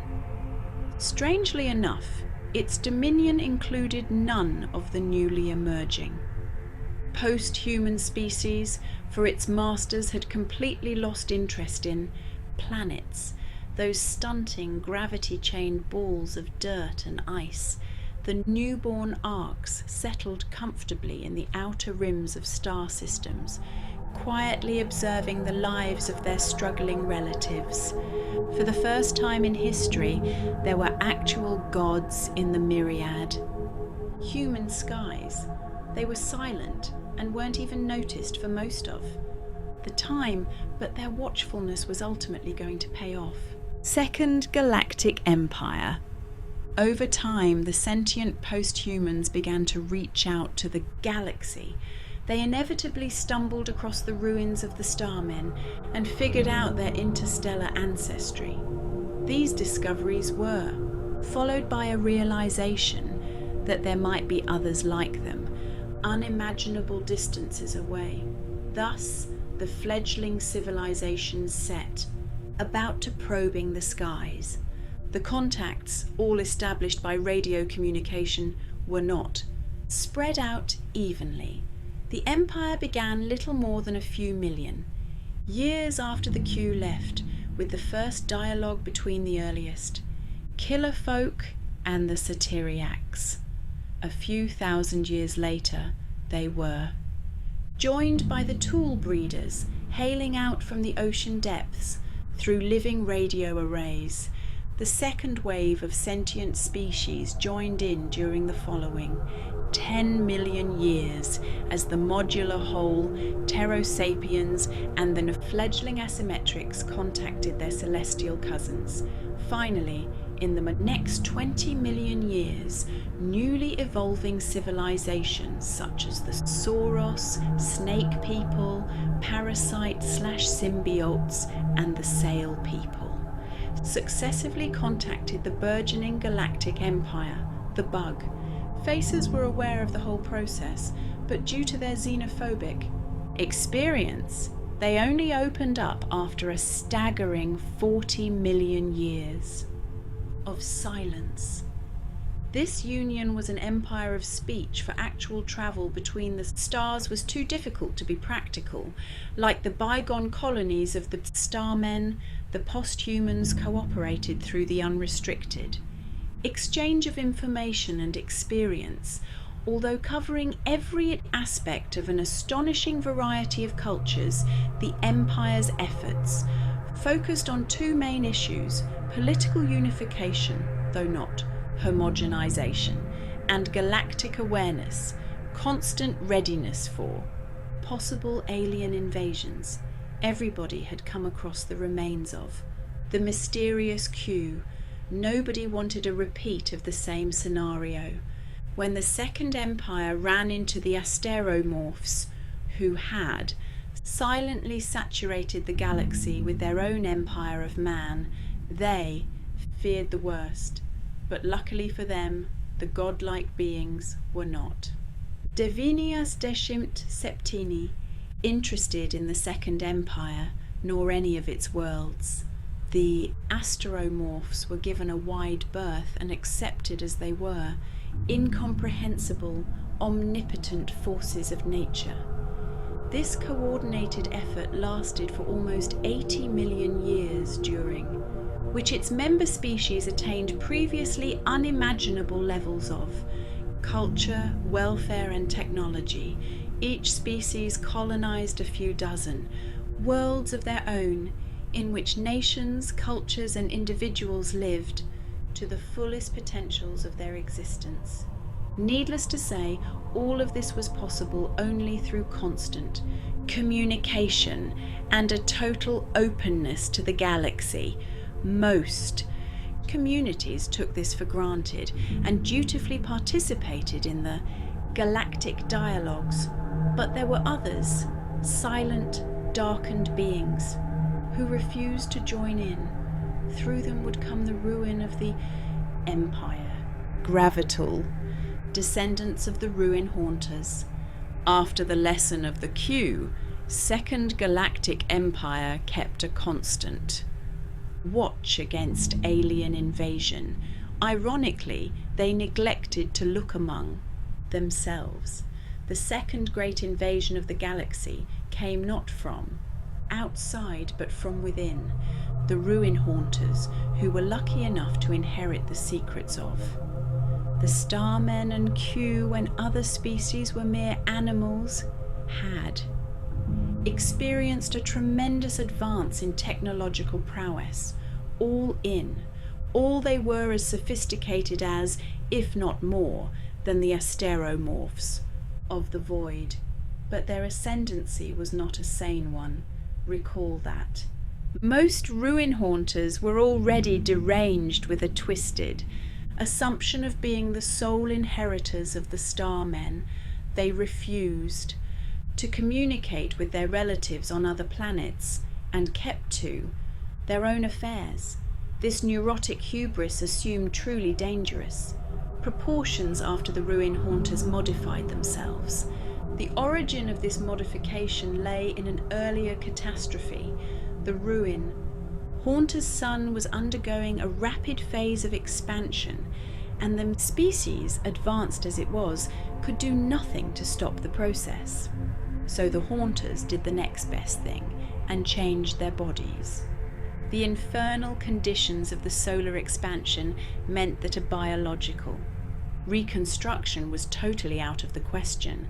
Thus, the haunters replaced their bodies with machines, floating spheres of metal that moved and moulded their environment through subtle manipulations of gravity fields. In earlier versions, the spheres still cradled the organic brains of the last haunters, but in successive generations, ways of containing the mind within quantum computers were devised, and the transformation became absolute. The ruin haunters were replaced by the completely mechanical gravital. While not even organic, the gravital still retained human dreams, human ambitions, and human delusions of grandeur. This combined with mechanical bodies that allowed them to cross space with ease, made interstellar war a frightening possibility. Machine invasion. It took a long time for the gravital to prepare. Propulsion systems were perfected, and new bodies capable of withstanding the interstellar jumps were devised. But when they finally decided that the time was nigh, nothing survived their slaughter. The invasions followed a brutally simple plan. The target world's suns were blockaded, and their light was trapped behind specially constructed million-mile sails. If the dying worlds managed to resist, an asteroid of 2 finished them off. Enormous invasion fleets were built, but it was rarely necessary to deploy them. The machines had caught their cousins completely off guard. The great dyings, all of which occurred in a relatively quick 10,000-year period, stretched the boundaries of genocide and horror. Almost all of the new human species, unique beings who had endured mass extinctions, navigated evolutionary knife edges, and survived to build worlds of their own, vanished without a trace.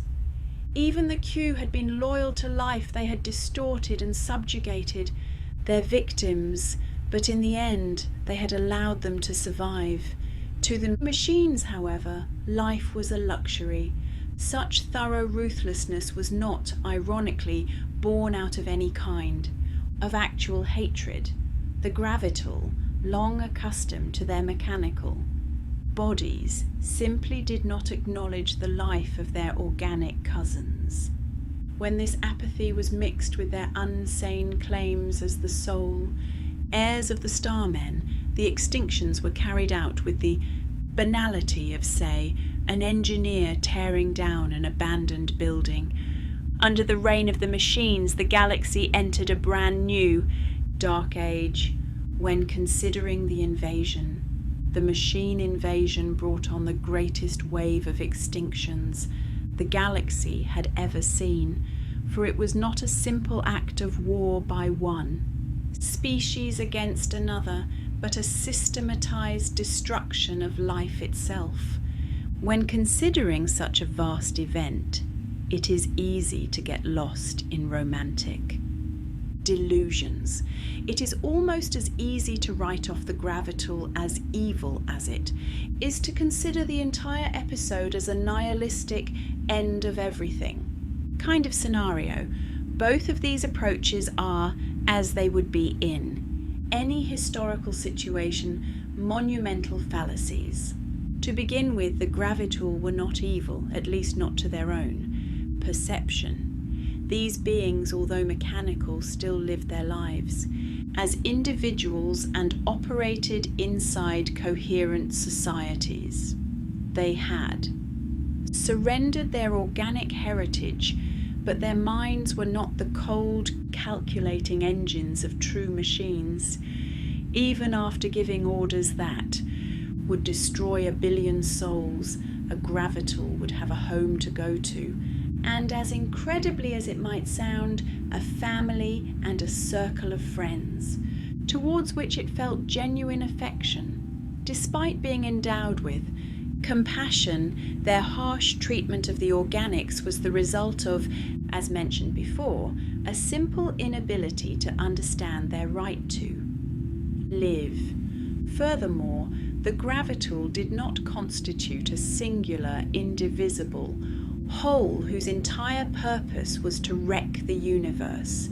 True, Their technological advancement had allowed them to form a pan-galactic entity, but within itself the machine empire was divided into political, factions and even religious faiths, superimposed over these fault lines were the daily lives and personal affairs of families and individuals. Like any sentient being, they had a sense of identity and, thus, differing agendas. Nor did the machine invasion mean the end of everything.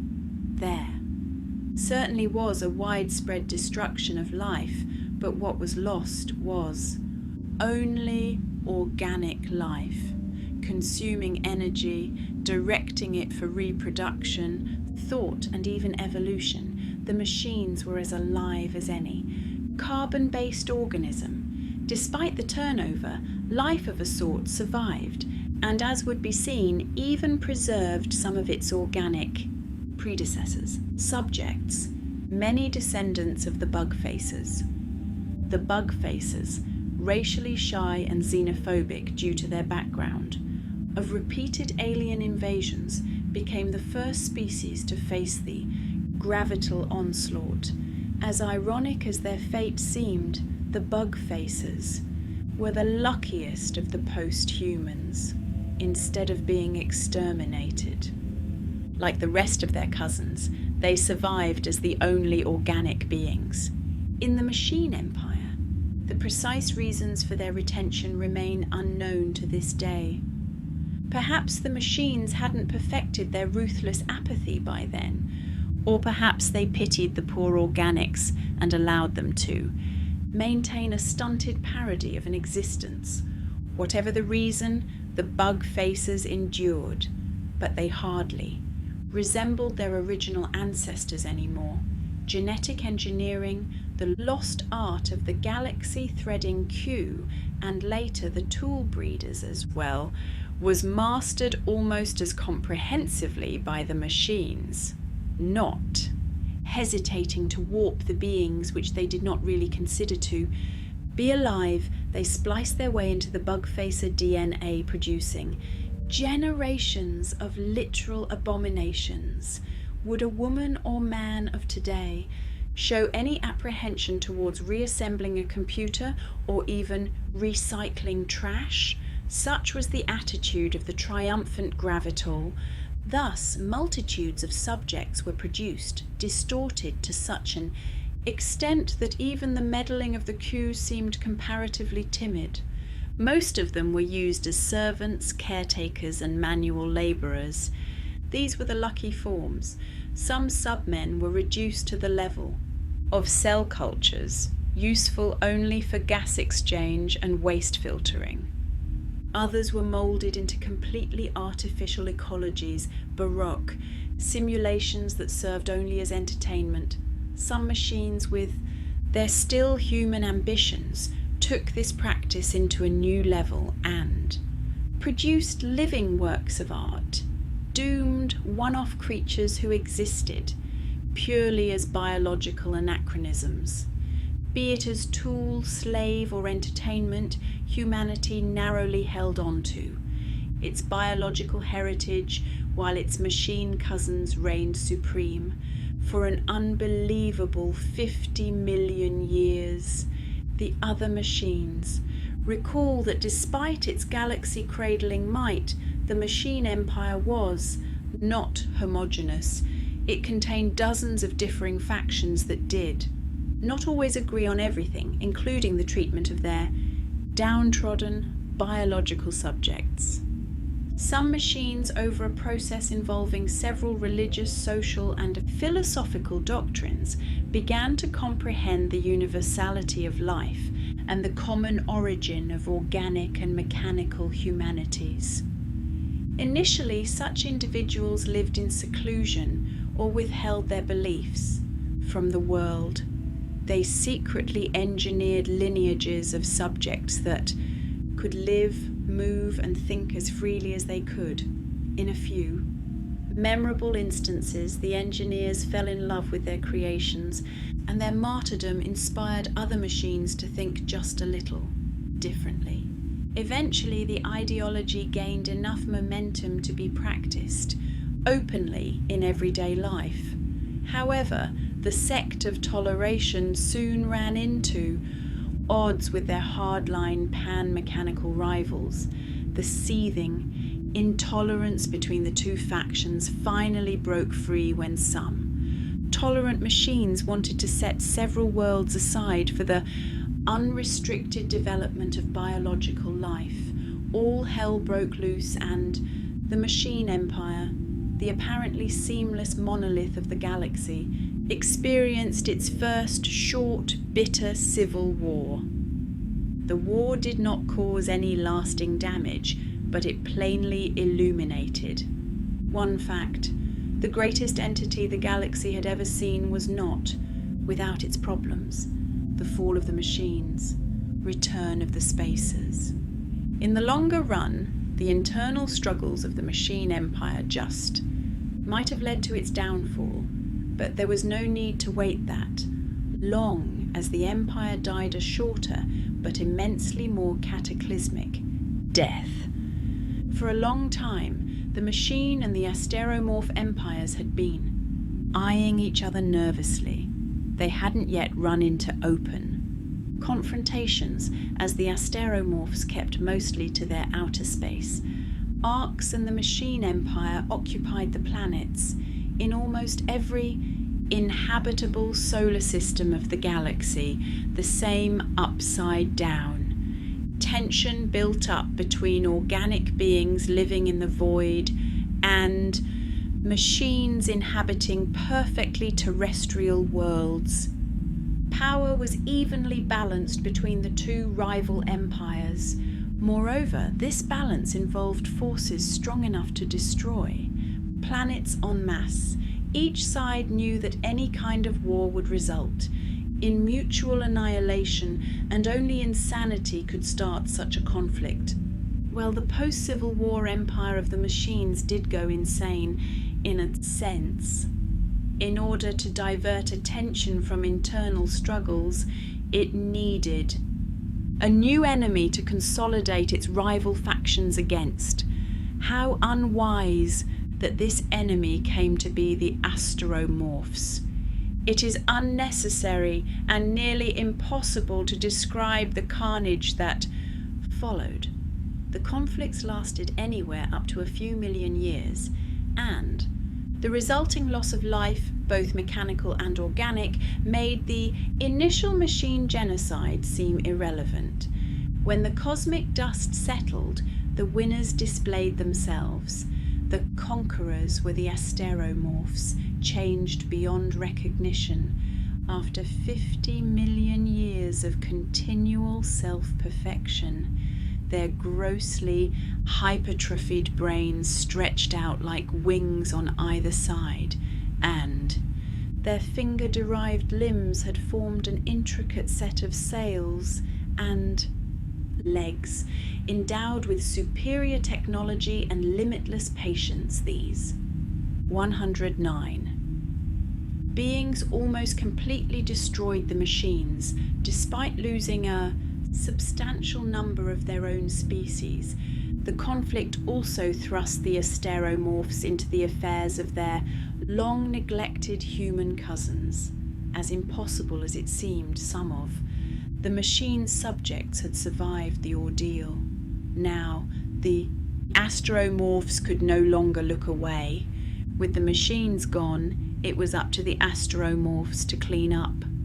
After them, they took up the subjects and used their genetic heritage to populate entire planets. During this age of reconstruction, which lasted for another 2 million years, many Asteromorph worlds.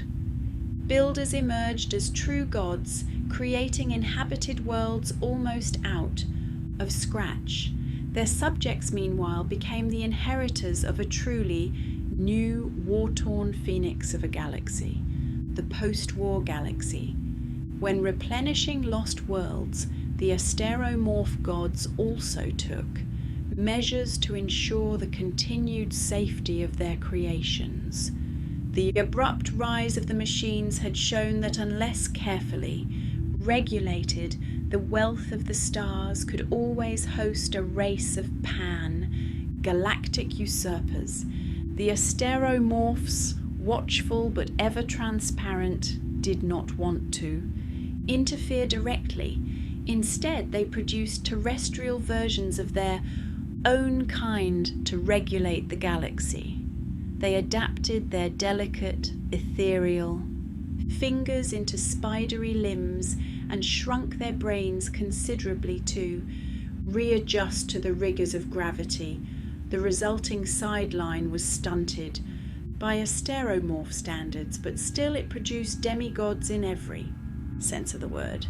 These beings, known often as the terrestrial spacers or simply the terrestrials, nurtured and controlled the development of the post-war civilizations on many planets.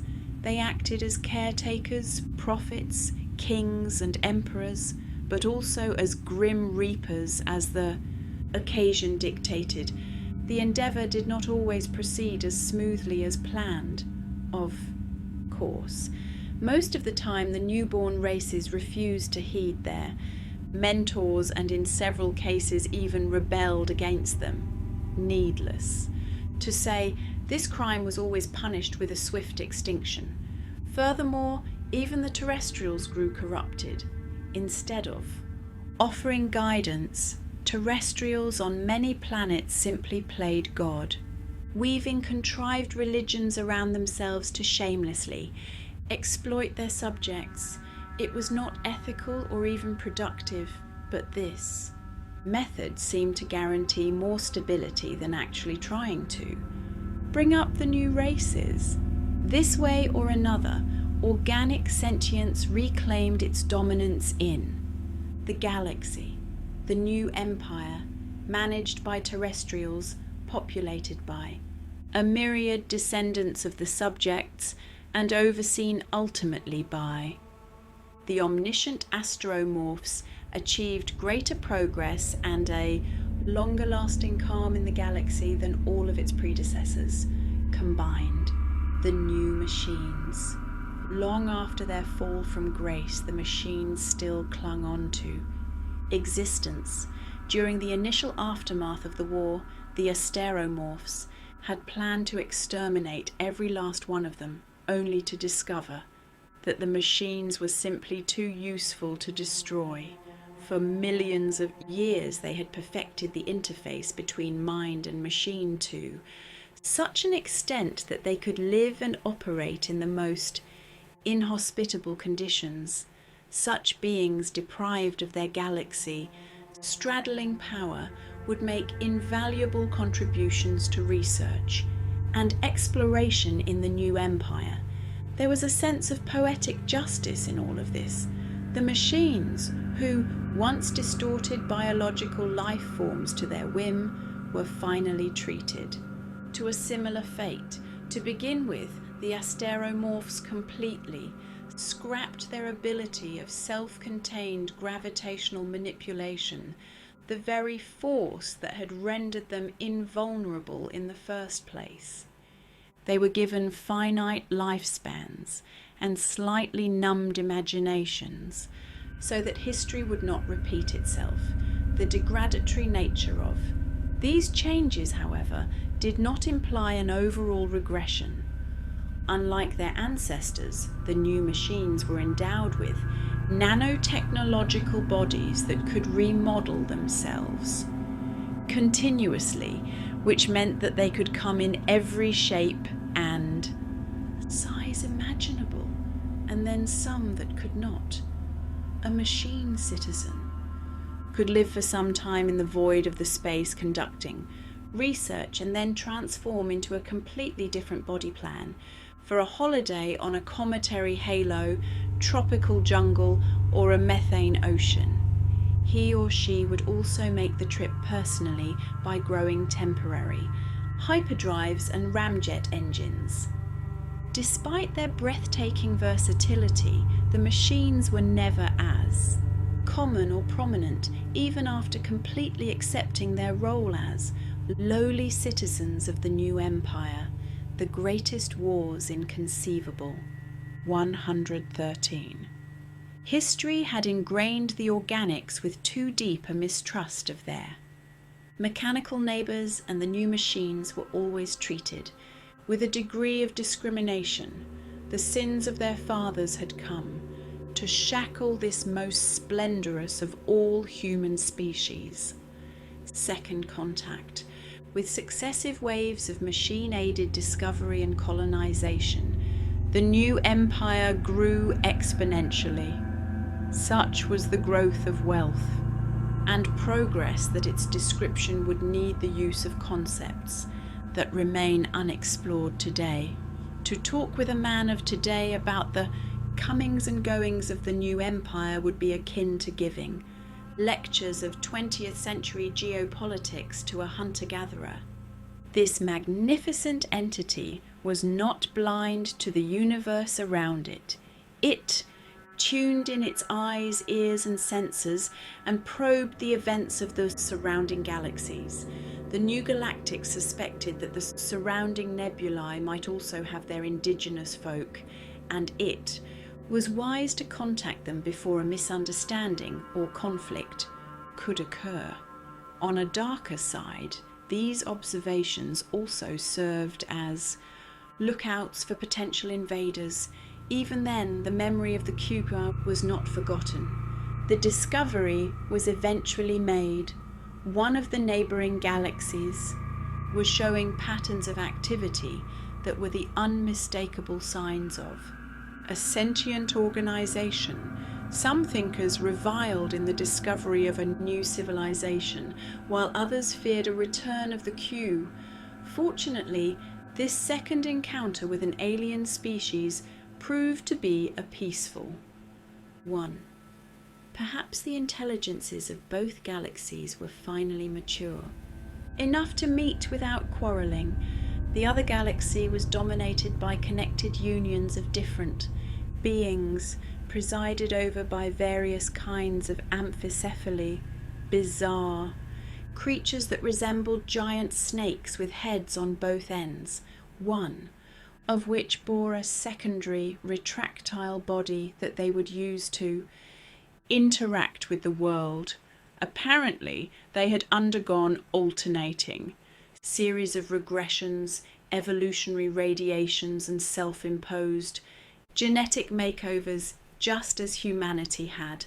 With all of their wild difference, the amphicephaly were welcome. They were the first, but surely not the last. Earth rediscovered. The purpose of this work is not to describe the limitless progress. That followed the cross-galactic contact.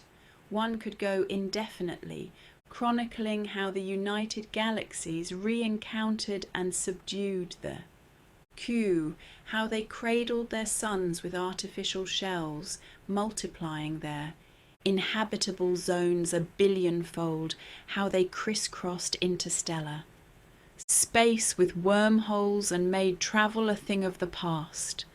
Ultimately, descendants of those beings even conquered time itself, prolonging the existence of their minds indefinitely via rejuvenating technologies. For a time, all men were gods, but from our vantage point, one discovery truly stood out in this orgy of advance. Compared with gargantuan achievements like the taming of space and the construction of the star shells, it was a mere 116 blip, a revelation of long forgotten trivia. This was the rediscovery of Earth, the birthplace of humanity, where the omnipresent, astromorph, the star-gliding machine, and the millions of humble resident races could all trace their origins. It was made quietly by a singular researcher combing the vestiges of forgotten history, decade after decade. Millions of years of wars, invasions, and extinctions had buried the evidence thoroughly and comprehensively. When she finally came across irrefutable evidence, nobody was around to celebrate. That would come later. Return. The discovery sparked a certain amount of interest, though nowhere, as much as other breakthroughs had, To most humans of the cosmos, their ancestral birthplace was simply an interesting piece of information, a piece of trivia with which they had lost all ties. Still, a ship was sent forth, and it landed without ceremony, for now. There was no intelligence left on Earth. Too far away from the main centres of population, it had been completely ignored, gone stagnant and feral. But still, it was home. When the explorers stepped out, human feet trod on old Earth once more. After an absence of 560 million years, mankind was back, home, all tomorrows. I must conclude my words with a confession. Mankind, the very species which I've been chronicling from its terrestrial infancy to its domination of the galaxies, is extinct. All of the beings which you saw on the preceding pages, from the lowly worm to the wind-riding, sail people, from the megalomaniac gravital to the ultimate galactic citizens, lie a billion years dead. We are only beginning to piece the story together. What you read was our best approximation of the truth. Why did they disappear? Perhaps it was a final, unimaginable war of annihilation, one that transcended the very meaning of conflict. Perhaps it was a gradual breakup of the united galaxies and every race facing their private end slowly afterwards. Or perhaps, the wildest theories suggest, it was a mass migration to another plane of existence, a journey into somewhere, sometime, something else. But the bottom line is, we honestly don't know. Ultimately, however, what happened to humanity does not matter. Like every other story, it was a temporary one, indeed long but ultimately ephemeral. It did not have a coherent ending, but then, again it did not need to. The tale of humanity was never its ultimate. 119. Domination of 1,000 galaxies, or its mysterious exit into the unknown. The essence of being human was none of that. Instead, it lay in the radio conversations of the still human machines, in the daily lives of the bizarrely twisted bug faces, in the endless love, songs of the carefree hedonists, the rebellious demonstrations of the first true Martians, and in a way the very life you lead at the moment. Many throughout history were unaware of this most basic fact. The Q in dreams of an ideal future distorted the worlds it came across. Later on, the gravital, with their insane desire to recreate the past, created the biggest massacres in the history of the galaxy. Even now, it is sickeningly easy for beings to get lost in false grand narratives, living out completely driven lives in pursuit of non-existent ultimates, ideals, climaxes and golden ages, in blindly thinking that their stories serve absolute ends. Such creatures almost always end up harming themselves, if not those around them, to those like them. Look at the story of man and come to your senses. It is not the destination, but the trip that matters. And what you do today influences tomorrow, not the other way around. Love today and seize all tomorrows.